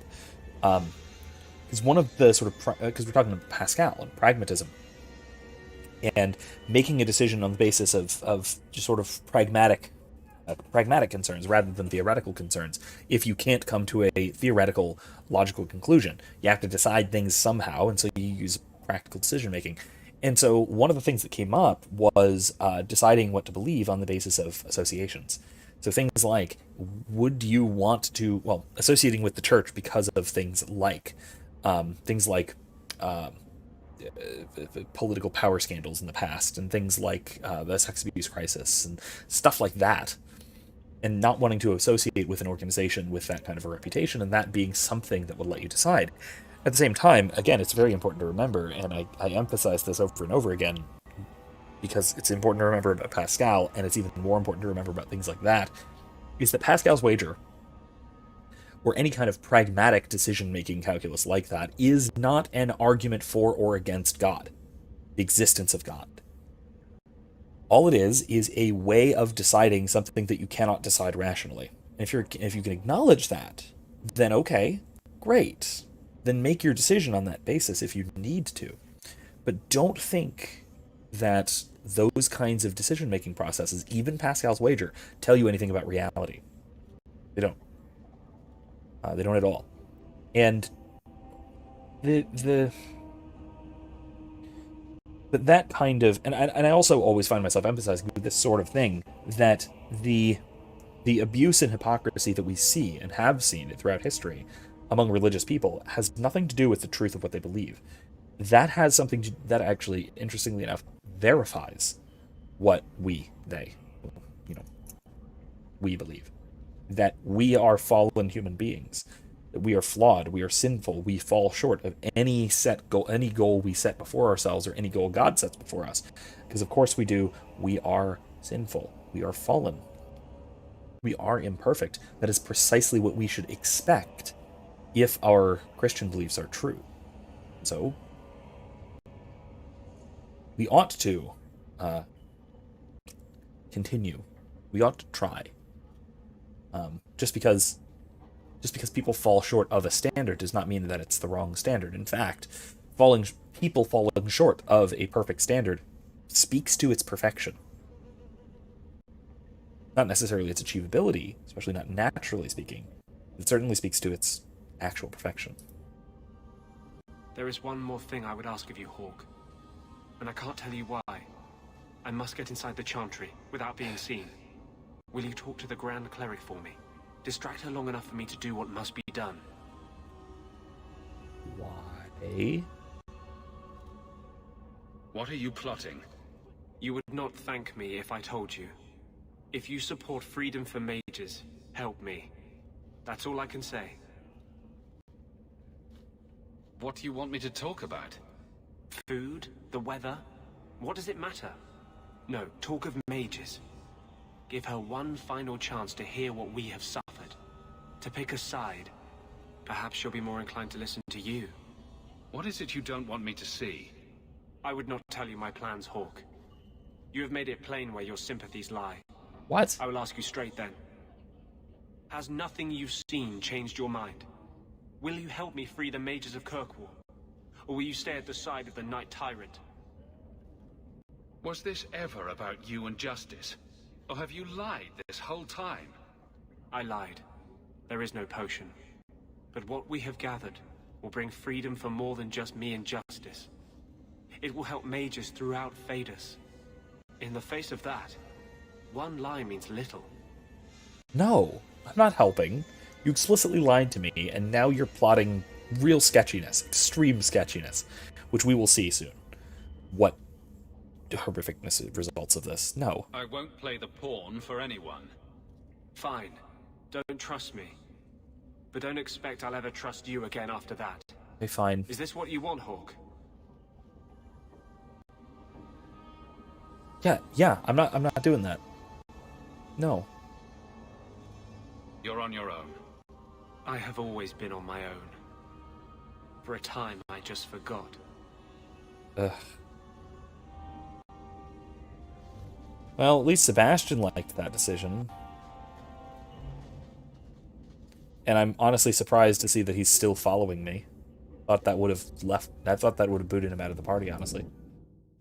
I am gonna boot him out of the party though, so I might keep Sebastian in for now.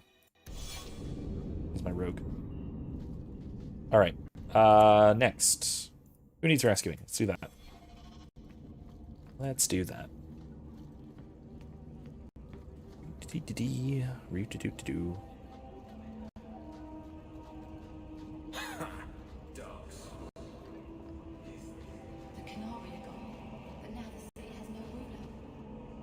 Yay. Okay, not on the loose. Wounded ghost.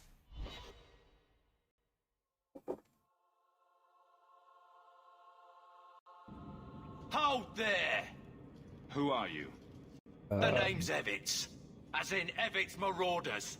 The folk you killed a few years back. You're long enough to find Now me. you're going to die for what you've done. Took you idiots long enough to find me. Slow down.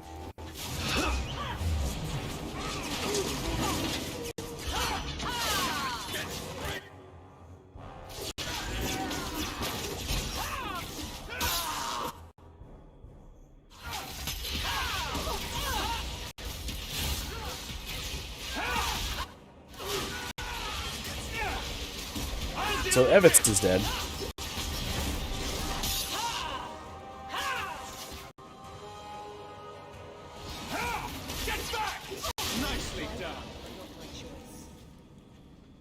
Alright, well that was easy. Why did people bother attacking Hawke? Really? Does your bow have a name? Varric's bow has a name. I'm afraid I can't compete with our dear dwarf's relationship to his weapon. You could call it Philomela. Why would I do that? Because it reminds me of a woman in the alienage. Skinny, pointed, and always throwing things at people. I've heard way worse names. Alright, let's look around, shall we? See if we can find this this kidnapped heiress. Ooh, Iverian scrolls.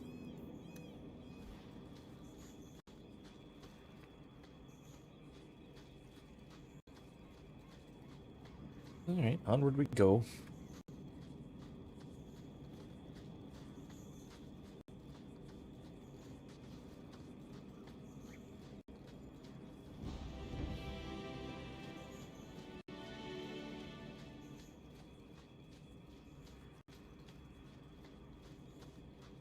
So, also, something that we need to begin considering is who and what I will be playing in Inquisition. I have always played a female mage. I've played a human twice, 2 different times, different playthroughs, somewhat different playthroughs, and an elf once. I'm leaning towards human, but I am open to other possibilities to some extent. I am strongly leaning towards human because you're the Herald of Andraste, and that's a very human thing to do. I'm leaning towards human, and I'm leaning towards female human. Because again, the close association with Andraste and with the Chantry and all of that, it makes sense to be a woman, and it also makes sense because it is a relatively feminine plot structure. I've talked about this a lot, especially when we were back playing Mass Effect. The structure of the story is very feminine. It's very heroine's journey rather than hero's journey. So I'm leaning very strongly towards human-woman. However, I am torn between, in terms of class, rogue, mage, or warrior. I have, like I said, I have only ever played mage because, quite honestly, melee classes are almost unplayable on mouse and keyboard in Inquisition. It's basically impossible to hit anyone with a melee weapons. I'm not racist in this context. I don't know if it counts as racism. It's more that that there is a definitive symbolic structure of things in the game, and then also of the Chantry. So it just simply makes a lot more sense to play a woman. Just like in Mass Effect, right? I played FemShep. Partially because Jennifer Hale's voice acting is just generally better, especially for the first 2 games. Mark Meer does a great job in Mass Effect 3, though, to be fair. But of the two, the actual plot structure lends itself far more to a feminine heroine rather than a hero. And I think that the same thing is true, and maybe even all the more so, in Dragon Age Inquisition. And like I said, it's the whole Andrasianism, the Chantry thing, is a very human thing. It's a very human plot. Very humanocentric. Now, to be fair, there's a lot of elven stuff that goes on. There's a lot of elven elements to the plot. So I did like that. I did enjoy doing the elven playthrough, and that was also my playthrough where I romance Solus. You gotta do that once, and I'm probably not gonna do that again. Just to be clear. But you gotta do that once, because, it's tragic and all that. And he's an egg. He's a good egg, until it turns out that he's not a very good egg. He's a bit of a rotten egg.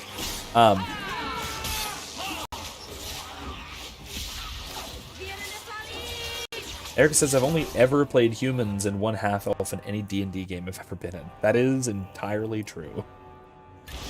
Sorry, 2 half-elves. I forgot Arthur is one, even though he tries to deny it. Yeah, he doesn't act very half-elven. He very much embraces his human half. Way more than his elven half. Medellin. Oh, jeez.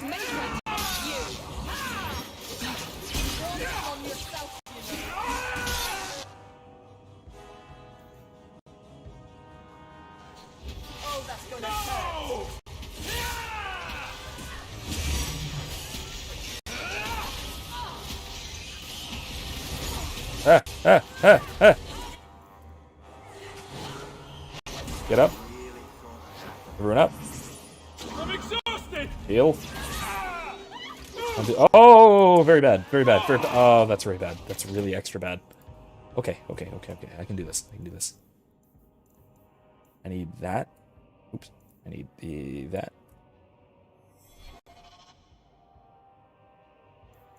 Huh. So, there we go. Heaven says, I say stick with mage, it's in your blood. On which note, funny thing about that, blood mage is not an option in Inquisition, unlike it is in... Oh, jeez. No! Meryl, what in the heck are you doing? Girl, no. Get up.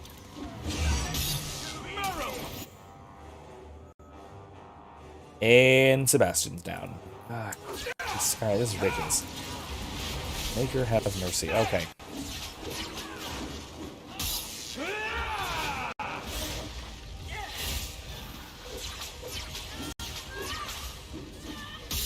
There we go.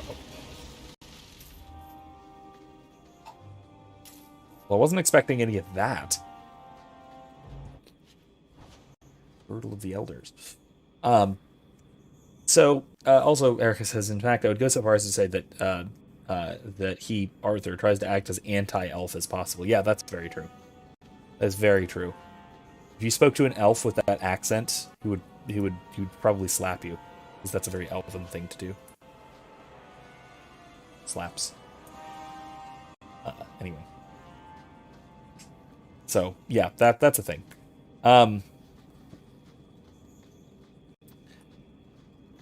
Yeah, Kevin says stick with mage. Okay, so here's the thing. If I go with human mage, I also almost have to romance Cullen. Purely for his character development. Almost purely for his character development. Don't get me wrong, I like him. He's a great character, he's a great romance option, all that. He's not a party member. He's one of the outside of the party romance options, which is rare. But he's one of them. Magus Tavern Hall, huh? Interesting. The Releasing Empire. Places hunger for... Anyway, but that would be a thing that I would have to do. Mostly, like I said, for his character development, for reasons of his character development. What is that? Wow. Seal of Kirkwall or Hawke and Crest? That's really good. That's a lot of money, though.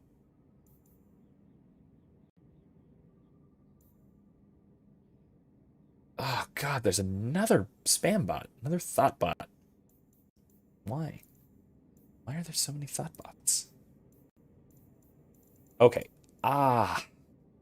That might be a good replacement for the Family Crest, honestly. And stamina regeneration, higher magic, fire damage, electricity damage, immunity stun. Yeah, I gotta. It's a lot of money, but it's worth it. There. No matter how disagreeable the denizens.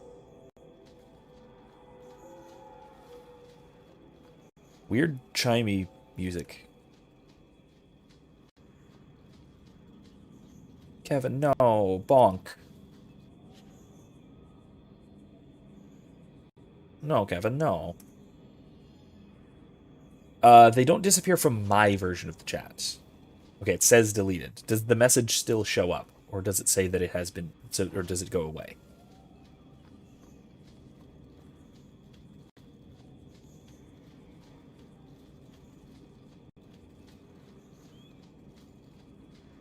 I'm just concerned making sure that the actual message of this spam bot is not still up there, even though it's been deleted.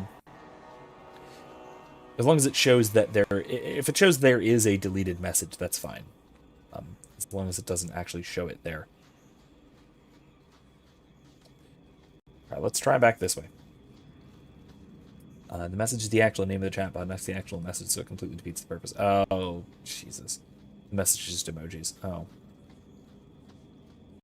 Hooray. See, that's being very sneaky. They have figured out a way around moderation. I don't like it. The actual link is the name of the bot, so it's just pointless. Yeah, I know. I mean, still, if you report them, that means they can't keep spamming, and that's good. And they might even get deleted. So. Oh, look, Kunari. Salvashov. You go through me before anyone else.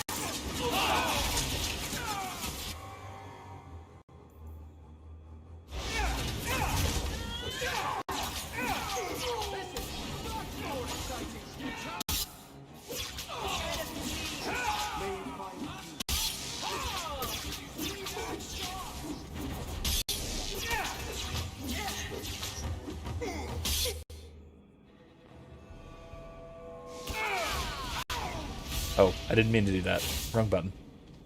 Oh well. It's fine. It's fine.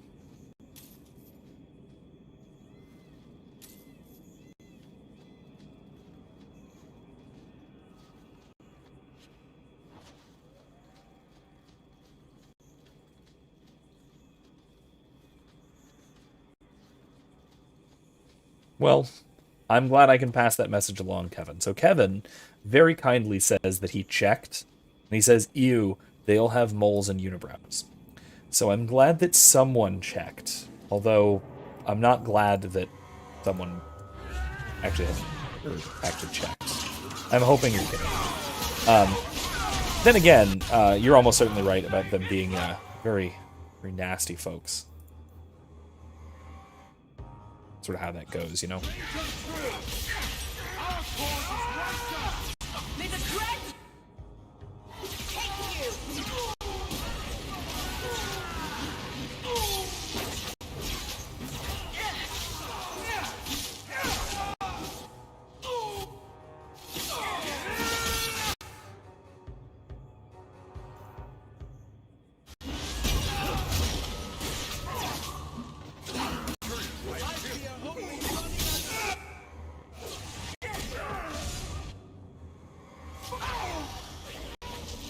Take you!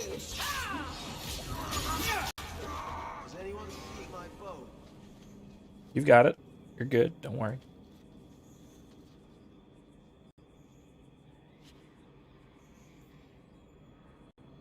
It's a helmet. Interesting. All right. Evan says, I'm kidding. I don't want to see because of Jesus. That's a good reason. It's a good reason. Likewise.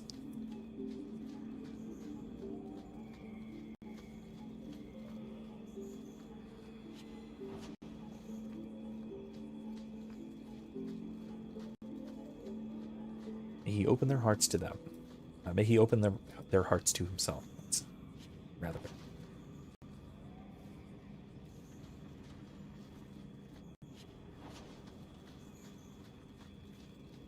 If we're wanting to be a bit more crude, perhaps we can say, may their hearts be opened and their legs closed.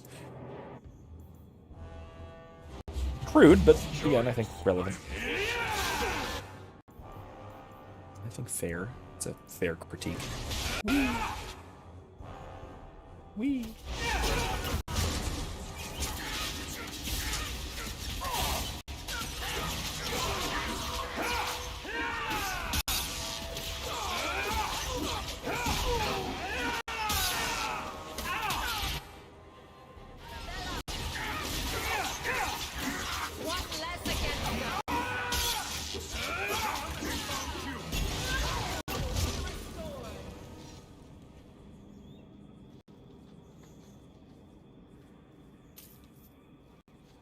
their brows be shorn.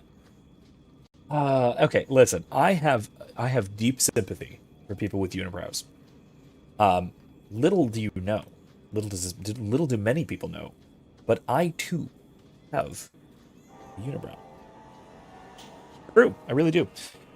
It's just that I am pale platinum blonde, to the point of almost albinism, and so my hair, being very, very fine, and being very, very blonde, is almost transparent when it's short enough and thin enough, which it happens to be between my eyebrows. It's there, it's certainly there, trust me, but it's barely visible, unless you're looking very, very closely. And Erica's the one who looks only one who looks that close. Well, that's not true. Erica and the children also tend to place their faces approximately here when they need to sneeze. But that's mostly when. That's it. Otherwise, the whole unibrow thing is not terribly visible, but it is enough to give me some sympathy for those who have more prominent and visible unibrows. You there? Did my love send you? Will you take me to him? Either your father didn't give me the whole story, or I really, really hope you're talking about someone else. Fainriel, Both. the man of my dreams. Fainriel. These brutes intended to take my maidenhood. As they argued about who would go first, I fainted. Then Fainriel spoke to me in a vision and told me not to fear. When I awoke, the men had slain one another. Please take me to Fainriel. I want to thank him properly. Okay, so Erica says, excuse me? That's just the children. Oh yeah, I didn't mean to imply that you get this close to my face and then sneeze. That's just them. But you do get close enough to my face. You know, being my wife, you can see my face from close up and such. Closer than ordinary folks. Closer even than webcams, because I sit nice and back from my webcam. I don't, you know, take it and go here with it or anything, you know? Kevin says, Mid's unibrows indicates strong testosterone. Oh, that's good. Good sign. I'm not a very swarthy fella in general. I have quite the beard. And the unibrow, I suppose. But, yeah. Anyway. No! No! Okay. I'm sorry, but I have no way to locate him. Man of your dreams. I'll kill you till you're good and dead. What were those words? Is he Orlesian, or is he just have is his mouth just full of peanut butter? It's really hard to tell.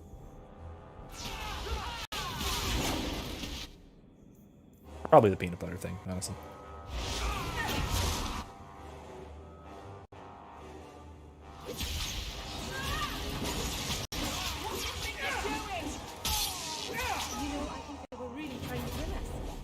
It seems I must wait a bit longer for my love. Oh, thank you for your aid. I will find my way back to Kirkwall. The walk will tire me, and we'll be reunited in my dreams. Fainriel, my love, I'm coming.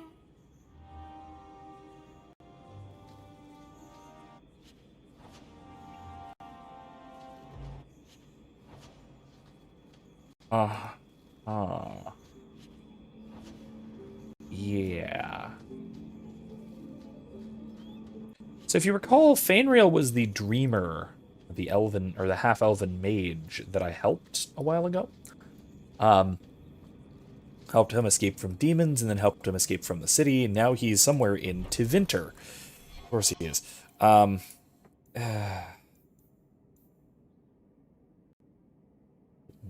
huh? So now he's somewhere in Tevinter, and apparently he is traveling to young women's dreams and seducing them while they sleep. That's nice. All right. Let's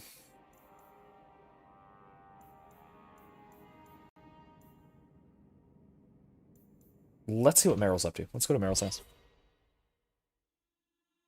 There she has more going on. I know she does. There's more side questy things involving Meryl. Everything here is cold. Hard stone. I wish I'd worn shoes with soles now. Oh, no? Nothing new? Lost swords. We need to go talk to this guy, Tarvas. It's his ethereal bunk. Yeah. Not real. This is just a dream. Yeah, no, it's the fade. It's like... how do I even compare this? Mutual lucid dreaming. Something like that. Where was I just gonna go? Let's see what Fenris is up to. I think he might have a quest or two too, while we're wandering around talking to companions. And then we'll just leave into Hightown, directly into Hightown, because there's we need to give those swords back to the Kunari. Do you have anything new to tell us? Hawke? Nope. I'm actually surprised. I thought there would be more companion quests unlocking, because we have to finish them. We're in the third act. We're in the end. Well, not end, but close enough to the end of the game. To the point where, like, I mean, I don't know. I guess we got to advance the. We do actually have to finally advance the main quest a little bit. What does your Chantry do? I mean, you keep saying how great it is. Anders and Isabella tell me to stay away from it, but what does it do? Among the Dalish, the keepers teach the children, preserve our history, perform magic. The priestesses here just sing. The Chantry does many charitable works. It cares for widows and orphans. Who in the Dalish would just be part of the clan, like everyone else? I just don't get it.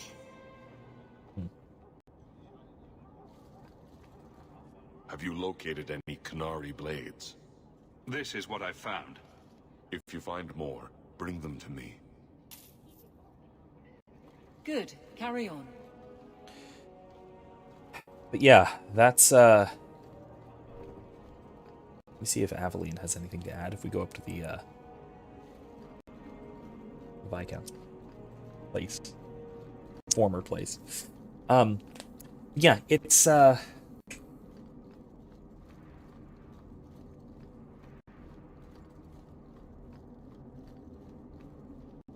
that I think illustrates what Meryl was just talking about. I think it illustrates really well the difference between primitive and developed religion, let's say.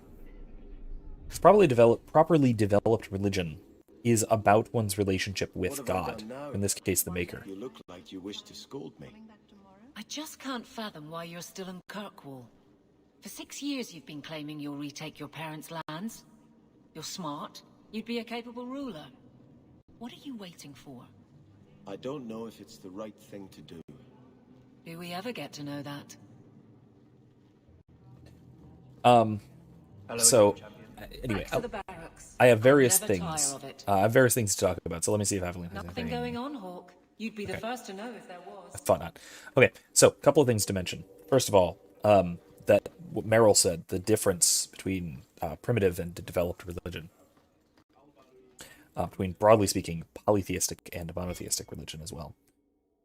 Last straw or on the loose? Okay.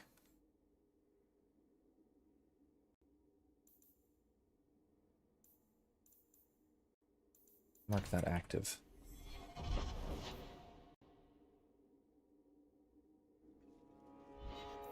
Well, last straw. Let's go to my house, because I think there's something here.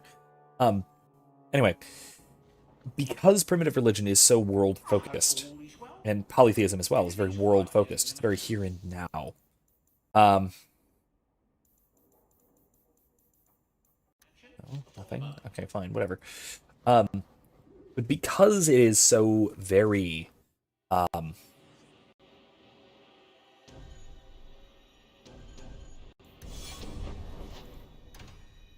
because it's so very worldly, the abstract elements of developed Starkhaven called for its lost prince, Sebastian. developed Would you give and up monotheistic if he has moved religion. on? Like Ferelden moved on after Kaelin.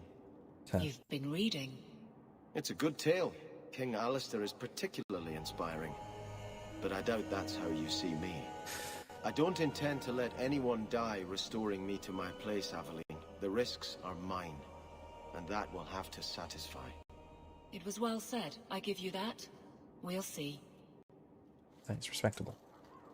But the ultimately transcendent aspects of advanced and monotheistic religion naturally seems rather alien to more tribal and more ritualistic cultures.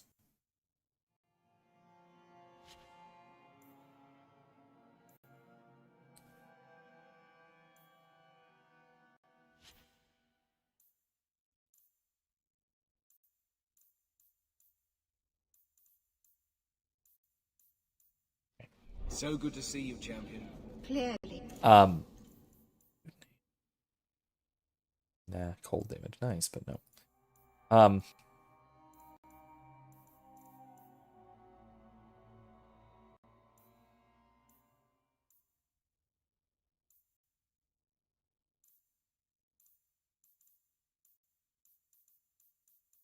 This enchantment was performed by one. But that is, I think, a very big difference in how religions are put together, or religious systems, religious practices function. But the other point about Anders and not Anders, what Sebastian and Aveline were talking about more so, about his decision whether or not to go back to Starkhaven, and whether he's actually going to make that decision, relates very closely to Pascal, that like I said, that we've been talking about in class this week. So my classes have been reading Pascal, and so Pascal's Wager, and then more so the Discourse on the Machine, which is where we find the wager. It's the section in which we find Pascal's Wager. And the Discourse on the Machine is about making a decision, and why making a decision is so important, and why it is basically essential to make a decision about things that are sufficiently important, like whether God exists and everything involving that.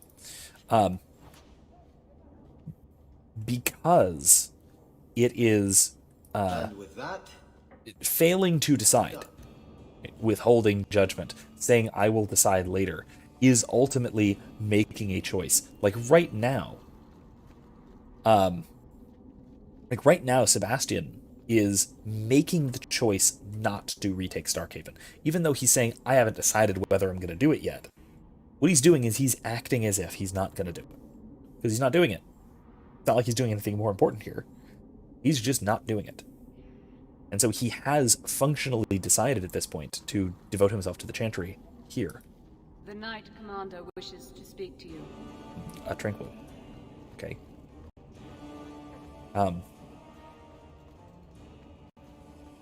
And so I think that Aveline is right, that if he's going to decide, because he probably realistically he has decided, he needs to be honest about it and actually make a conscious decision. Now, that's a sword. Welcome. Looks like Soul Calibur. Always a pleasure. And may I say that outfit was a wise choice. I do not wear this armor for the way it looks, Champion. No, that's far too flattering to be an accident.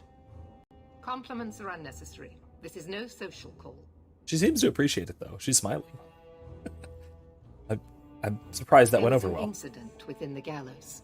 A number of phylacteries were destroyed, and several mages took the opportunity to escape. We've recovered most of the fugitives. However, I require your assistance in tracking down the last 3. How did the phylacteries get destroyed? An insurrection. Several of my own Templars orchestrated the escape, presumably out of sympathy for the mages. They turned their backs on their duty and endangered their charges, as well as the city. Thankfully, most who escaped fled to their families and offered no resistance. The last 3 are proving more difficult. I'm surprised you would turn to me. We haven't always seen eye to eye. I have asked you to track these fugitives so you might see for yourself what we Templars deal with every day. If you still think them worth our mercy, tell me then. Alright, let's try it. Let's see. I make no promises that we'll bring them back, but let's see. I'll see what I can do. I am relieved. I was expecting resistance after that debacle at the market. Talk to these mages' families. Learn where they are hiding, and find them before they do harm. You will see that imprisonment or death is sometimes the only kindness we can offer. Speak to my assistant Elsa. She can tell you whatever you need to know about the fugitives. I bid you good day, Champion.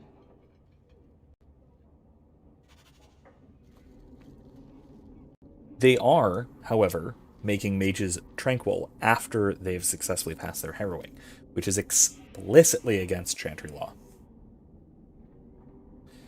So that is certainly corruption within the Templar ranks here. Certainly. So Anders has at least a little bit of a point there. Good day, Champion of Kirkwall.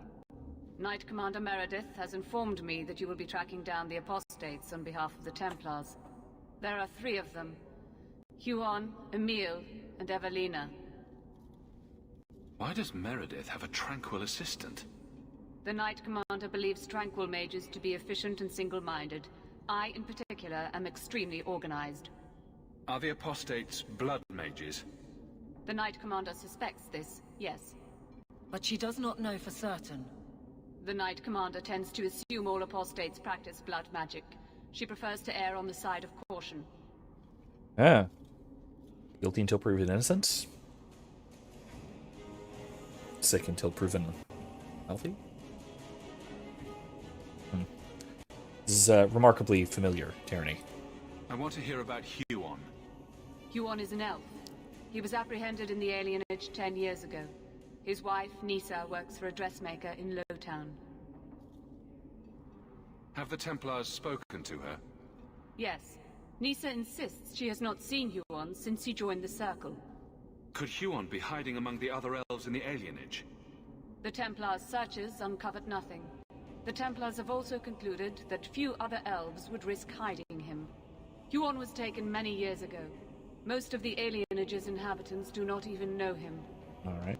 So we can probably check the Dalish, if I had to guess. Tell me what you know about Emile. The second apostate is Emile de Lancey, 5th son of the Comte de Lancey. Oh. Out of Hightown. Some of our more vocal and delicate nobility. They are home in the evenings authoring complaints. What do you know about the de Lanceys? Comte Guillaume de Lancey is a minor noble from Orlais. He and his wife came to the Free Marches over 3 decades ago. Emile was born in Kirkwall and sent to the Circle at age 6. This is a good one, and it has one of the spiciest hot takes from Merrill, if I recall. So I'm going to let that one play out. We're probably going to do that one first. What have they said to the Templars? The Comte and Comtesse say they have not seen Emile since he was a child. Alright. What do you know about Evelina? Probably false, but okay. Evelina was trained for 8 years in the Circle in Ferelden. She was last seen in her former residence among the refugee community in Darktown. How did she come to be in Kirkwall? Evelina claims to have fled the Blight, not the Circle. She presented herself to the first Enchanter on her arrival and asked to take her place here. And doesn't sound like a fugitive. Anything else? Our files indicate she petitioned Meredith for financial support of numerous other pre-adolescent Blight survivors. Did the Templars run her into Darktown? Yes, they tracked her there, but she killed several pursuers. The Templars believe she is the most dangerous apostate. Oh, wow, okay. I have all the information I require for now. Good luck on your search, Champion of Kirkwall. I mean, maybe justified, but still. Alright, let's see. Does Orsino have anything for us? This is a difficult time for Kirkwall. No, he doesn't. I like him. It says I'm past tired of the illness tyranny. I've taken to largely ignoring it. If I had more than 2 hands, I'd raise the extra finger to it all. Yeah, likewise. Absolutely. Are you loyal, Prince? Guard Captain? To Kirkwall, are you loyal? You're set on a title in Starkhaven, but we're having a crisis here. This isn't just a Kirkwall concern. If this chaos spreads, Starkhaven will need a strong ruler to beat back the tide. I've seen greater men than you use that excuse. Noted and ignored, Captain. Ooh. Ooh. Harsh.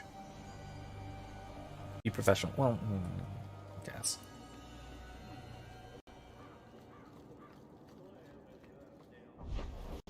I will say, though, rather straightforwardly, that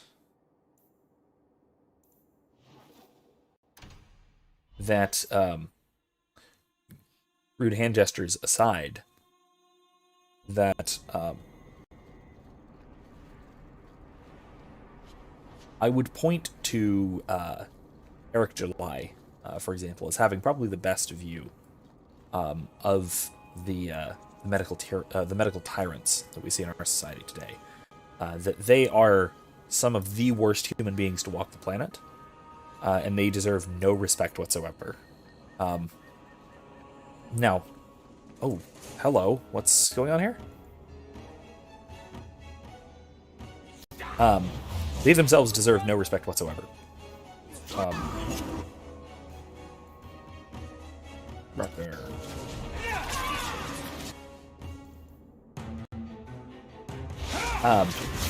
That said, professionalism is its own concern, let's say, so that's fair. But it's certainly worth considering that the people who are responsible, especially directly responsible and voluntarily responsible for the various medical tyrannies, are again some of the worst human beings to walk the earth.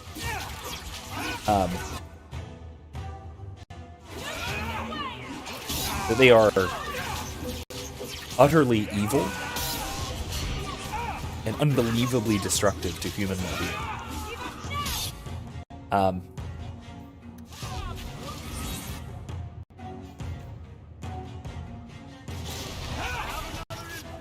And that there is a great many of them that demand far more respect than they could ever earn in their current ways of doing things.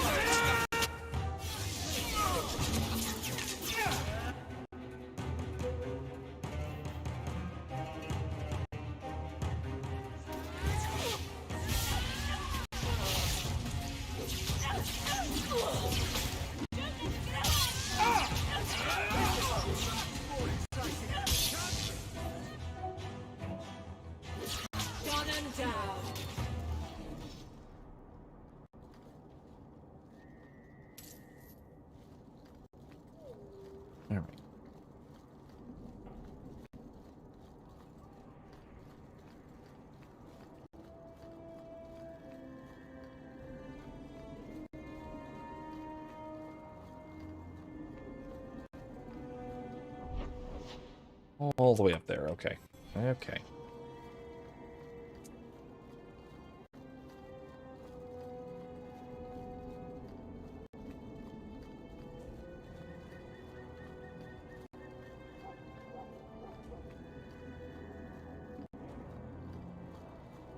Calm at the moment, but even Hightown has its troubles. I noticed, upon being attacked by a blood mage and friends. Oh, there's the Delancey mansion. There's a chest. Can you open that? Perhaps someone else can help. Oh, I'm gonna have to get Varric to do that.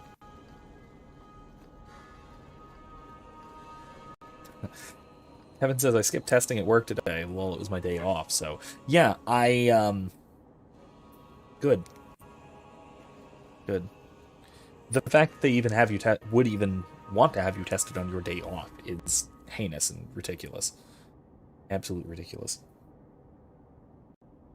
I'm very glad to be living in Florida, where we've effectively been shielded from the worst of it by some political decentralization, to some extent, federalism. Okay.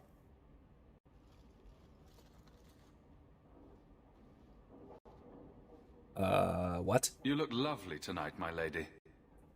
Oh, you are too kind. I am so honored to have the champion in my home. What's with the guy? I will call for refreshments. Butler? Talia? Oh, she is so slow, this girl.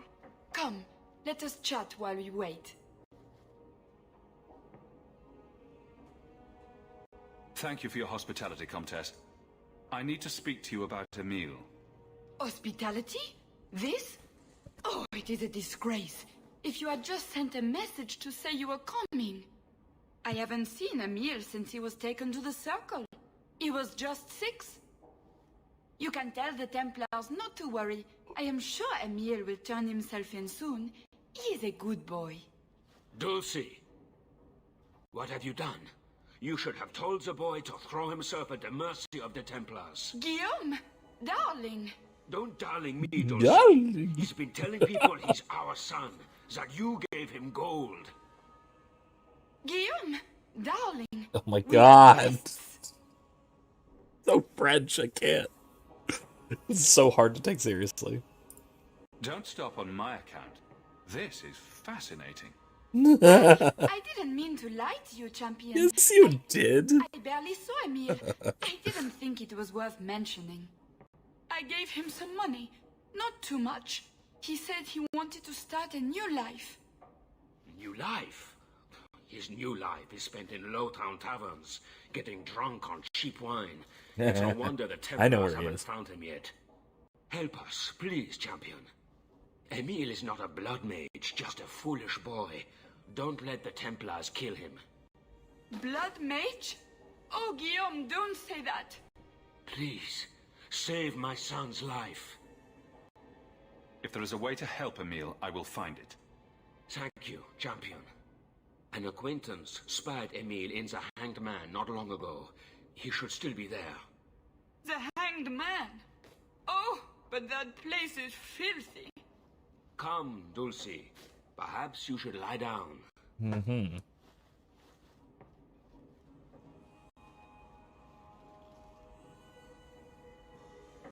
Or lesions. Yeah, same. Yeah, same. Is there a mustering horn? No, okay, I can't change party here. Alright. Yeah, it's actually something funny that I completely blew a lot of students' minds this week. About COVID statistics. Oh, Jesus! I'm being attacked by a blood mage.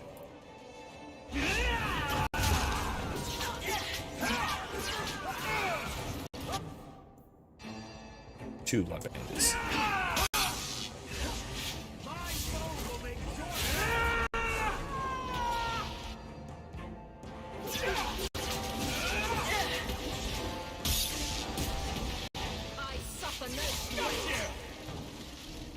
Got him. I don't know why they came out of there. They couldn't open the chest either. Anyway, I did some serious mind blowing of my students because I was talking about our sort of the difficulty of changing one's mind in the face of clear evidence and arguments. Again, this is relating to Pascal and the discourse on the machine, where he talks about the necessity of habituation and convincing oneself through action, through acting appropriately according to what one has decided. That is really absolutely necessary for actually coming to believe something in a genuine way. And part of what I was bringing up was likelihood, or I should say perhaps unlikelihood, of hospitalization due to COVID-19, where, and it was that survey not long ago about what people think the hospitalization rate is. If you get the coof, how likely are you to need to go to the hospital or suffer severe illness that would qualify for hospitalization? And at the time, the survey was a couple months ago. It was just like that survey about fatality rates a few months ago, and it was, again, it broke down on party lines that left-leaning people, so broadly speaking, Democrats and such like,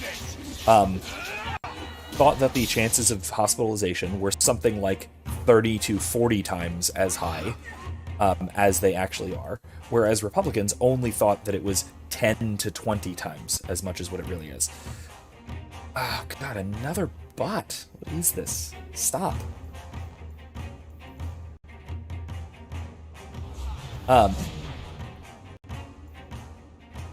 Crimson Reavers. Blood will be the salvation in this new home. Hightown is ours, beginning in the lair. Know it.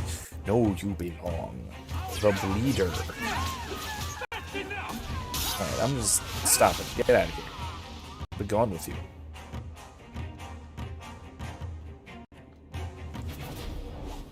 Begone Thoughtbot, just like begone these weird cultists. This is all new. Yeah, let's check that out first while we're here. In any case, yeah, it's and I will say, even the class broke down to really significantly, wildly higher degrees than reality would indicate. Because again, the real rate of hospitalization among all demographics for COVID is I think currently like 1.3, 1.2%. At the time the survey was 1.5.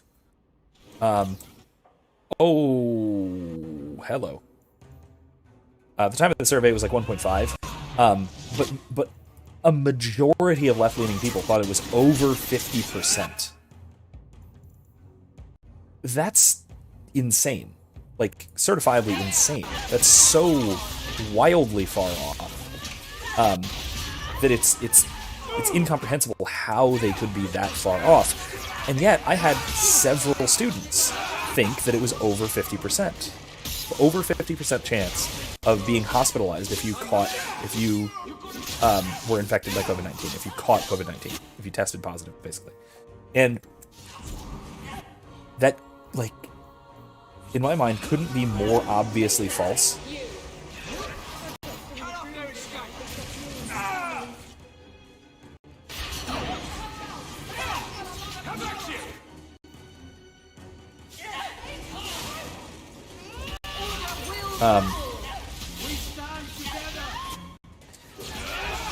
Kevin begs you, dear lady, save us from the thottery. Thank you, by the way, for doing so. Here we go. How do I get a bunch of these guys at once? Like that.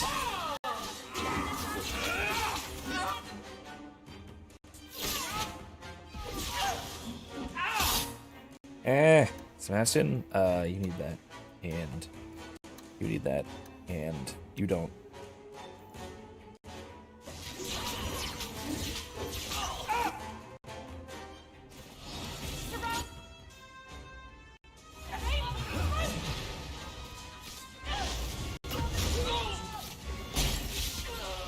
There we go. I get them all? One more for me! We're keeping score, right? Oh, be quiet, Hawke. Anyway. But yeah, I had several students think that the rate of hospitalization for COVID is over 50% in all of my classes. I'm just like, what? Are you serious? Like, that can't be possible. And I pointed this out, that especially considering the demographics of my classes, I'm the only one. The professor. I'm the only one out of all 70 or so of me and my students, who who is not under 30, as far as I know.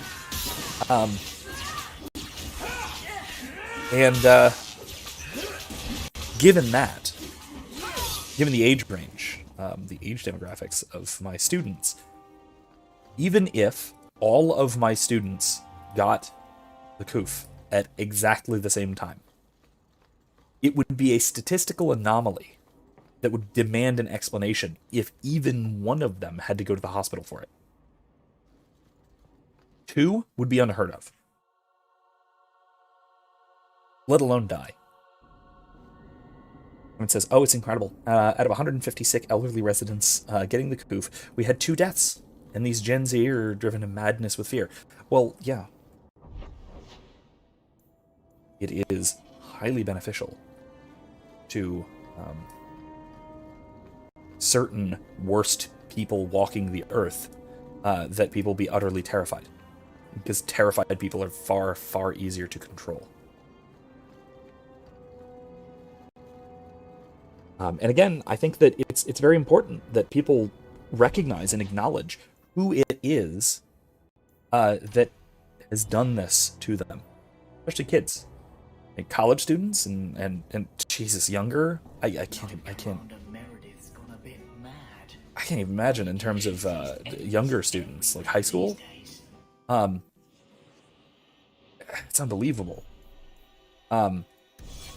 It's really unbelievable the extent to which they have been like horribly abused, college students included. And again, I think the key to this, the key to moving forward from this point, is that everyone remembers who was responsible for this. It's not China. It's not Governor DeSantis. It is the people, and it's not even the Koof. It's not even a virus. It's the people locking people down that are the worst villains of this generation. Perhaps, well, the century is still young, but it may turn out to be the worst villains of the century. I pray that these are the worst villains of the century and that it doesn't get worse than this. It probably will, but God willing. Evan says, I think we had 3 times that many pass from the flu in 2019. Yeah, of course we did. Of course. Yeah, naturally. And the flu is less deadly to older people than it is comparatively, to the Koof. The flu is actually a relatively significant threat to young children, whereas the Koof is basically nothing, if anything at all. Our whole family got it like a year ago, last October, I think it was. And Erica was the only one with symptoms, I think. I think Saoirse might have gotten sniffles. Or maybe a sore throat or something. I got literally nothing. Because of course I got literally nothing, because why would you expect anything else? I'm a relatively healthy 29-year-old at the time. Not even that healthy. I'm not in excellent shape. I'll be honest. I'm really not in excellent shape, but I'm in good enough shape to deal with this. Like, our 70-something-year-old president at the time, Donald Trump, managed to get it and kick the thing in under a week to 100% perfect health in less than a week. And he subsists on a diet of fast food and Diet Coke. We're okay. It's not so bad. Not that bad. Alright, let's talk to this guy. This is a very fun one. Hey, how'd you know my name? Didn't Ella tell you? I gave her my Lance signet ring in exchange for a kiss. And tonight, she's going to make me a man. The Comte was right. How did the Templars miss him? This man-child has evaded the Templars. Crime of the century. A round of drinks on me. I'm Emile, as you know. And you are? Feeling very sorry for you. I'm also helping the Templars hunt a mage named Emile de Lancey. And here you are. Oh, buggery. I know what this is about. I'm not a blood mage, all right? I started that rumor because I thought it would make me sound dangerous and suave. Maybe you should change your Isn't it haircut. more likely to cause a panic and bring the Templars after you? I've only told people in the tavern. And only women. You don't understand. I've been in the circle since I was 6. 6! For 20 years I was locked up. I never had a real drink or cooked something for myself. Never stood in the rain or kissed a girl. I just wanted to live a little. If you are going to kill me, do it. I'd rather die drunk. Oh no. The Comtesse gave you the money so you could get out of Kirkwall. Stop wasting it. You let me go? I can tell the Templars you're dead, but you have to leave now. I think there's a ship leaving port tonight. I'll find my way onto it. Thank you. I'll find some way to repay you someday, I promise. You won't, but okay. You've been nursing that empty mug for hours. Get another drink or get out. Why didn't Meryl say Do you the think thing? it's time for Varric to tell us a story while we're here? Do you think it's time for Varric to tell us a story? Meryl, why didn't you say the thing? She didn't say the thing. There was a line. There was a thing that Meryl says in that quest. I guess it's because Varric had something to say and Evelyn had something to say, and so she didn't. Either that, or, and here's what I'm a little concerned about. I'm worrying that they patched it out of the game.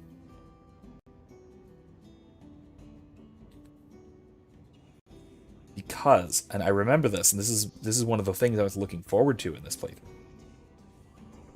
That when he says, I was hoping that she, the serving wench, would make me a man, Meryl says something to the effect of, isn't that a matter of having the right bits or the right parts or something?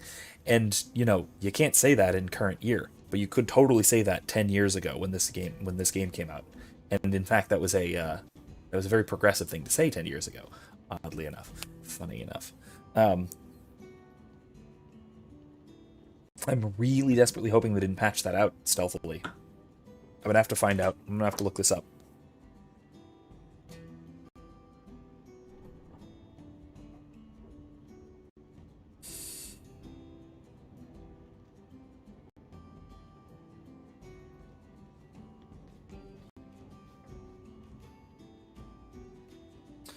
I'll find out.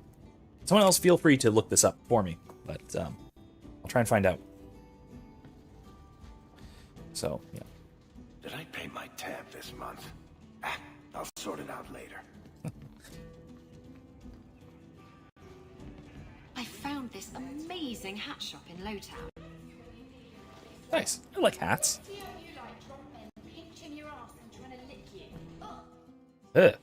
Indeed. Yeah, let's get Sebastian back now. We're going to the other places here. Darktown or Lowtown. Go to Lowtown since we're already basically there. We're in the Hanged Man. We're already in Lowtown. So let's check around the alienage.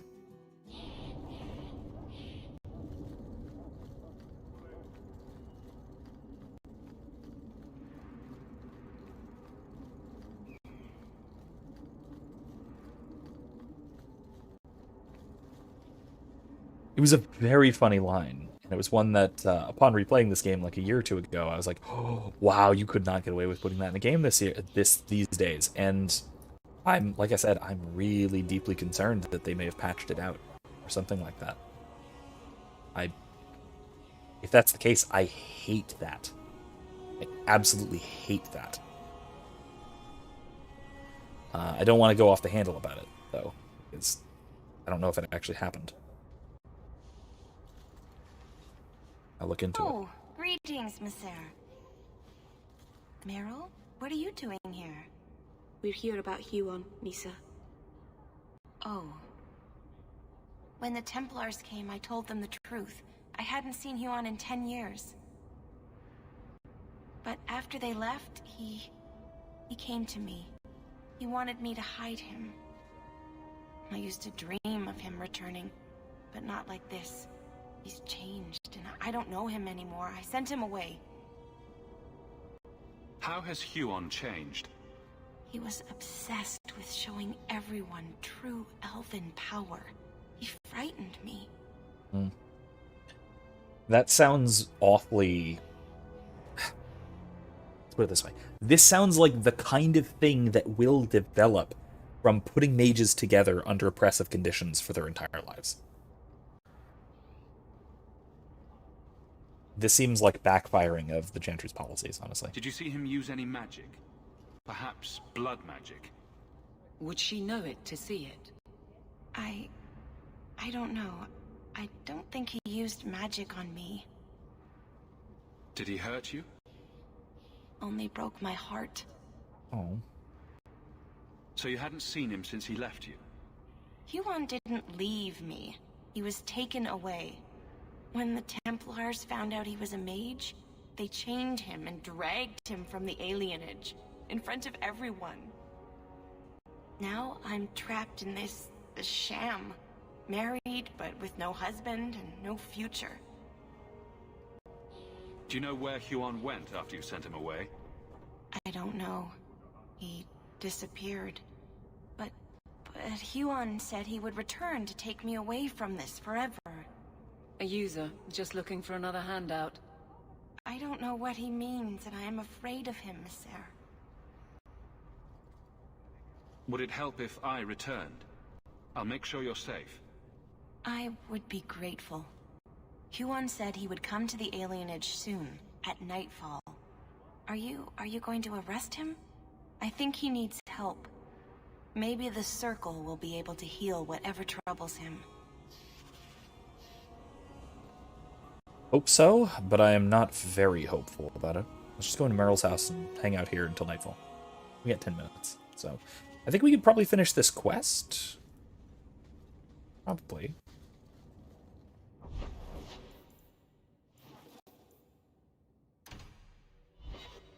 Probably finish this quest. Maybe even the other part too.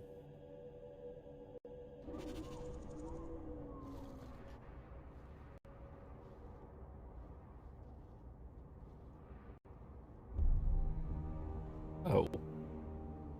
Okay, he's doing the anime look. The evil look. You know, the I've gone crazy eyes. Oh, okay, blood magic. Yep, there you go. Yeah, that's blood magic, alright. The shorts are not very intimidating. Don't be afraid. Your blood will bring new life to our people. Excuse me?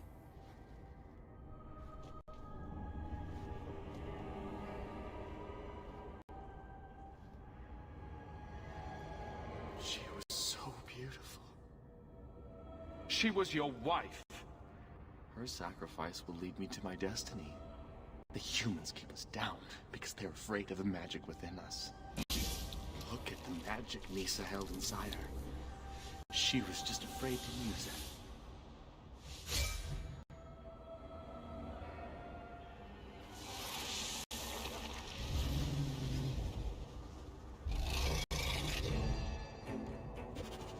Is he possessed, or is he just evil?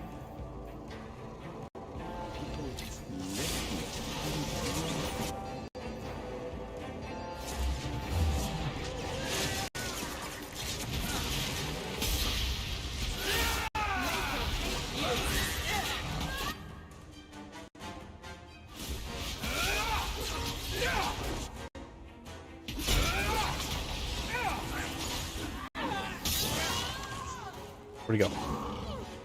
Oh, there's a bunch of shades. Okay, there's more shades than I thought.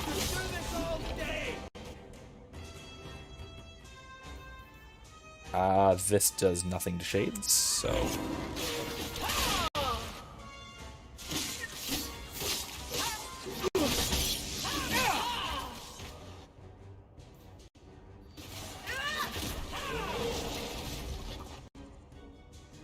Is everyone all right?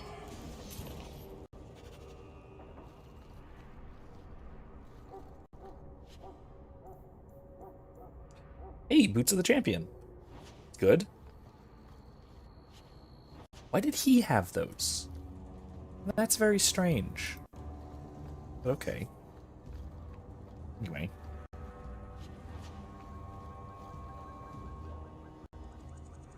Let's equip those.